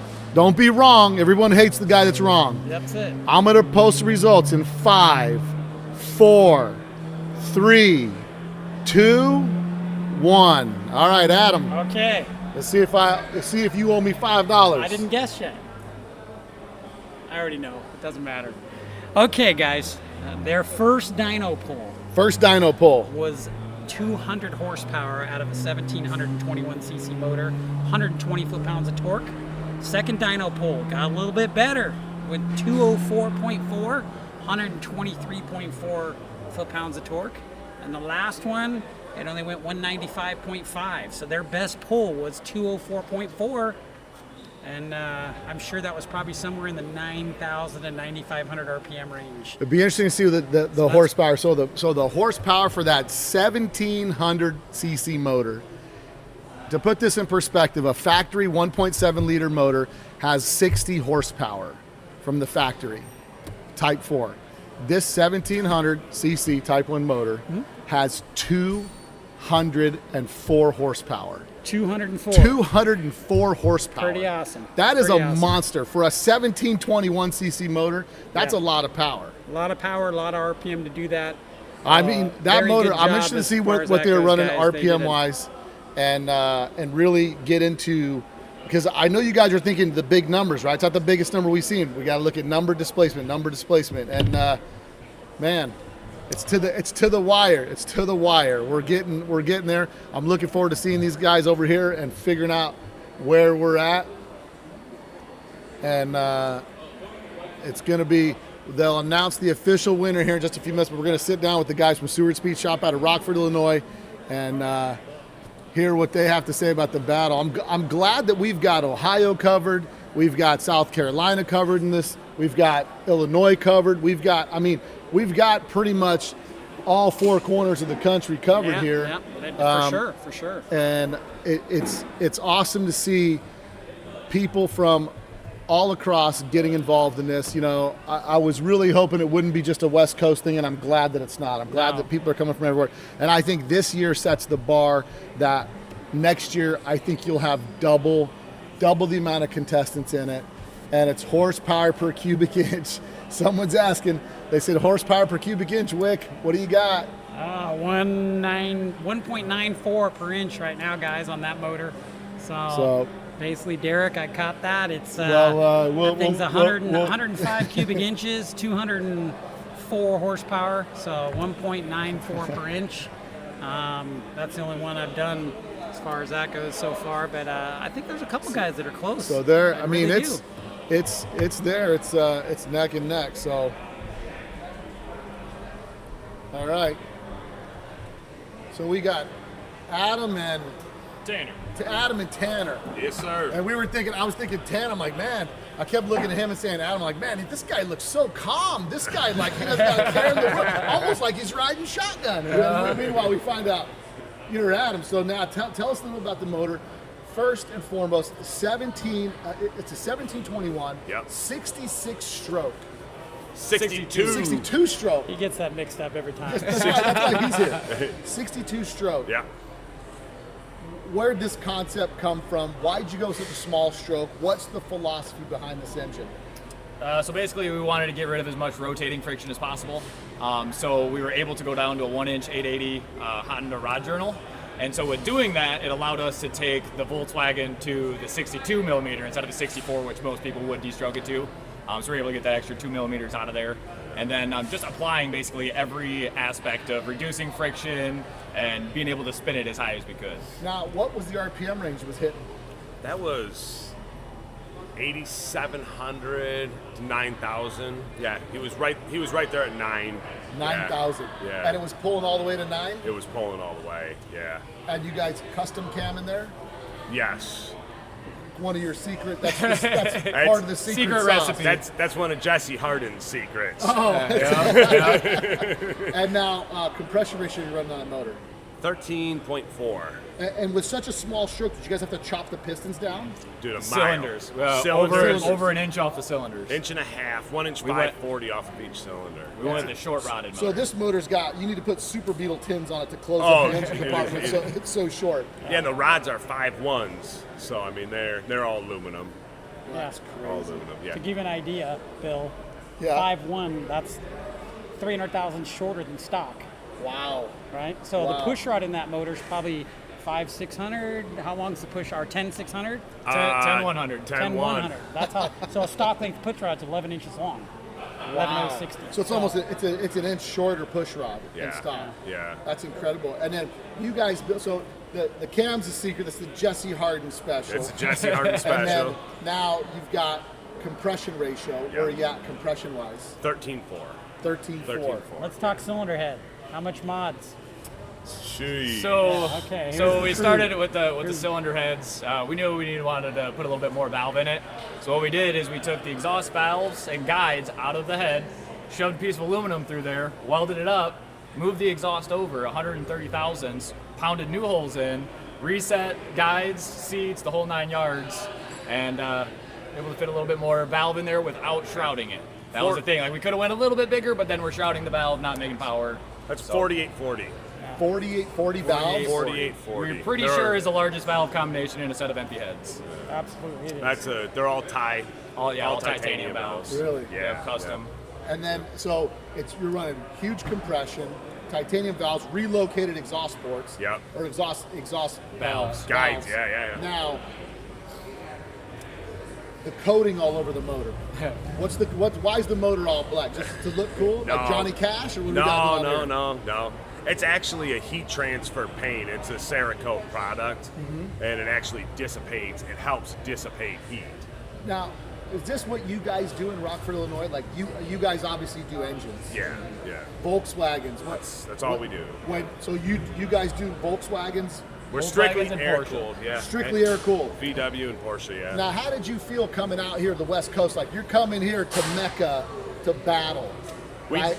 We had a lot of confidence, and then when we realized where our issue was, Yeah. we knew we had an issue before we came out here. Tanner dreamt up figured out the issue somewhere in Utah. We On our way over here. Literally. You started panicking? No, we just started making phone calls like, hey, who's got this? Who's got this? Who's got this? We've got less than 1 day to get it together. So what? So this was a down to the wire, the last Yeah. day. Oh yeah, we pulled it off our dyno hot and put it in the back of the rental car to head out here. Yeah. We've been testing nonstop and just And so what was the problem? tooth and push rods. Tooth and push rods. We were trying to run light push rods. Yep. So we went with a thicker push rod and You just kept going lightweight, spin this thing. and you're running a fine line doing that, obviously. And with the valve train components, the way we have everything set up, we have it set up to be as stable as possible at the higher RPMs. Yeah. And that was the one link that we were on the way. Like, it should be making more than this. Yeah. And it was just like a bing, let's try this. And obviously we gained another 20 horse from our and dyno. lifters you're running are Lifters are tool steel. tool steel lifters. Yep. Shaglione SL1s. Yep. Nice. Adam, No? what do you got? I mean, It's pretty awesome. It's hugely impressive. I knew Thanks. that thing was That's gonna be really screaming. impressive. Now, running the coatings on the motor, do you do that for street motors too? No, this is actually the first time we've tried is the prototype. product. Yeah. And we are actually really happy with it. We could tell a different cylinder head temp after each one of those pulls in there. We were like 210 cylinder head temp.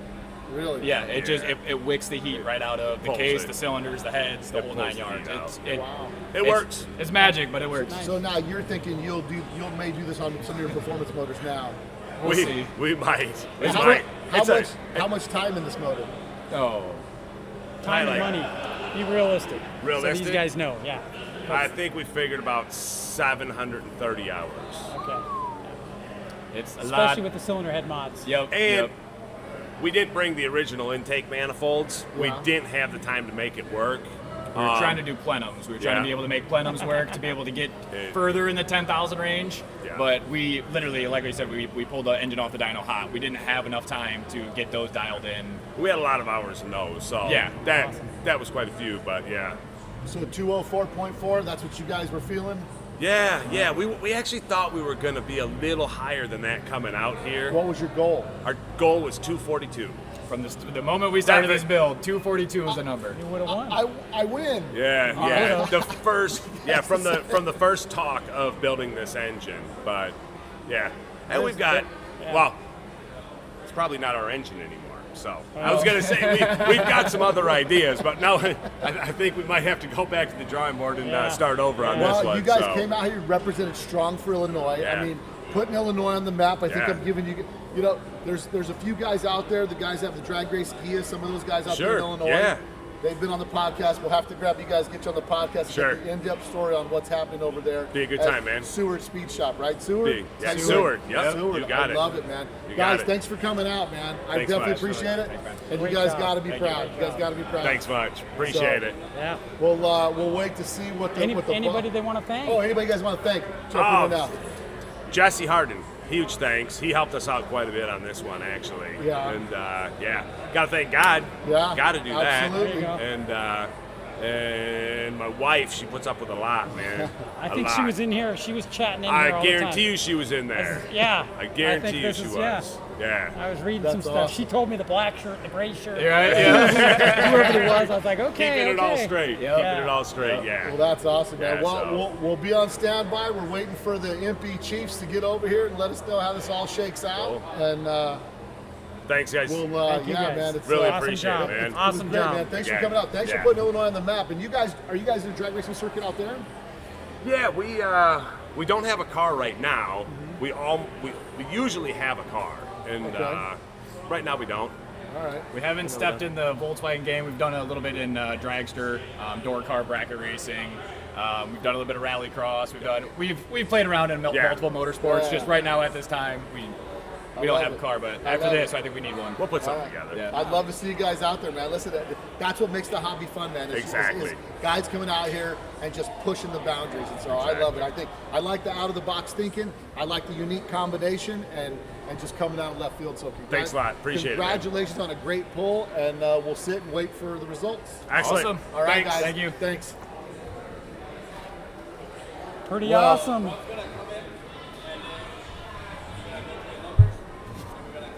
Rob's coming in with us? Okay. Take your money back. Oh yeah, I can't believe I showed you. Yeah, I showed you before me. you could guess. Yeah, so. And then my problem is I was thinking 1914. Yeah, see? I was thinking 1914. Right. Okay. Rob, come on down. But I remember at SEMA last year, you talked to me, you said, listen, Bill, it's top secret, I got this idea. And you started talking to me about this thing, and I said, That guy's nuts. What's wrong with him? Man, this is a wild thing to do. And I can't thank you enough. I mean, I can feel the energy of the people in this room, the guys that build motors, that it's fired these guys up to do something, to come out here. There's been a lot of different perspectives that people have taken. How are you receiving all this now that this is wrapped up and we're getting ready to award the winner, which I think you're going to do outside? We will, yes. Okay, so how do you feel now that this is done right now? How are you feeling? Sunstroked, low blood sugar. No, Bill, that's a great question. Thank you so much. And first off, thank you to you and to Adam for spending your Saturday with us. You could be at the food trucks eating burritos till your heads come off, but you decided to be here, so I really appreciate that. Loved it. Both straight out of Las Vegas, so not down the street. I feel like we definitely sent a message. Yeah. We definitely highlighted what EMPI dealers know how to do. So when I went to Adam's place, when I go to D&J, when I've been to Benton, etc., I see how much knowledge there is, and I wanted to, number one, expose it, and number two, I wanted to honor it. And what better way to do both than to have pretty much a bare knuckle fight? Yeah. And I've asked people for feedback as I've been rolling around the open house, and I will say that I've gotten a lot of thumbs ups. Yeah. I got a lot of happy faces. A couple people said, wow, your Tuesday was, I said, yeah, I know. Adam Wick messaged and said, what are you guys doing? So to the internet, we see you and we hear you, and that's why today, clean slate. These two gentlemen walked you through what happened, and I don't even know the results because I've been running the open house. Wow. But ultimately, my question is, particularly to Adam, what did you think? I thought it was pretty awesome. Okay. I think it's a great deal for the first time. Okay. I think basically, I'm sure if you guys choose to do this again, we can change some stuff and make it even better. Right. But I think all in all, man, I think everybody enjoyed it. I enjoyed it. Great. I would definitely like to put a horse in the game, you know what I mean, and All right. do it. But we need to get the information out there early and change some parameters up. I think you probably need to change it every year, make it a little bit different. And Not a bad idea. Another hurdle, something, a little twist. Well, Sure. just a twist, because that's how Right. they do it in the other world, right? They change it up, and I think we'll see a lot of the big name guys get out here and do it because it's pretty fun, you know. That's excellent. And Bill, from the media side of the house, right? I think it's so great. Adam and I were talking that the VW world in and of itself is an all aftermarket world. There's no more OEM anything. It's Right. all gone for 40 years now. Yes. And EMPI is the big player in the game, and for EMPI to step up to put something like this on to promote the hobby just shows that we all believe this hobby is going to continue to propel forward. Something Yeah. like this shows that there's new ideas coming in from all different. I love that the entire country was represented pretty much. Kind of the world. Yeah. Kind of the world. And a lot of people were chatting saying this Right. needs to be a worldwide competition. We Yeah. all need to take the gloves off and go at it. So maybe next year could be a worldwide battle. But it's definitely something that the traction was great. The people are engaged. Everybody's really hyped about this. And that's the feedback we were getting Yeah, online. A lot for of sure. people are just loving it. So And Rob needs to learn his international flags because I misidentified. I think I said Norway, Sweden. My deepest apologies. I am so sorry. I want to thank everyone who tuned in. I think we had a pretty good first round. Hey, and you did great because we did this for one day. You did it for 3. Oh my God, yeah. I'm a little bit exhausted. That So was brutal. He's gonna need a it day was. off. So we're going to wrap up now. We're going to say to Adam Wick, Wick's Racing Engines. We're going to say to Bill T, Let's Talk Dubs podcast. Thank you so much. These guys need to go get some lunch before they fall down. That's it. We are going to tabulate. We are going to do math. We're going to super double check our math. We will be announcing a winner. There is a giant check. Somebody's going to be getting it in their hands today. EMPI's going to buy their engine. You are going to see it at SEMA in booth 23427 this year at SEMA. Awesome. Nice. Thank you to all of you. We'll see you later. All right. Later. If, like many people, you believe that passion ends, Perhaps you've never really fallen in love. Our passion has no timeline, no expiration date. It has intensity, dedication, and loyalty. Because when we're together, every turn, on a family outing, or along competitive straights, the roar of your engine sets your emotions soaring and quickens your pulse. And that's why we've designed the heart of your air-cooled engine with excellence to give you the best experience. And for us to continue like this, experiencing incredible moments together, care is required.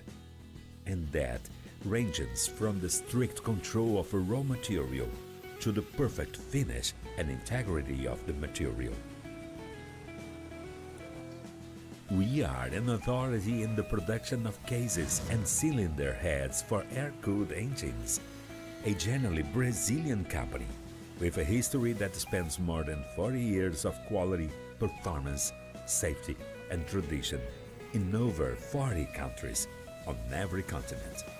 Every part is manufactured using high-precision equipment and the best tools available on the market. We are committed to your safety and uphold quality assurance as a duty. We developed the different versions to meet all your needs and standards. Everything is essentially thought out, designed, and executed so that our passion never slows down.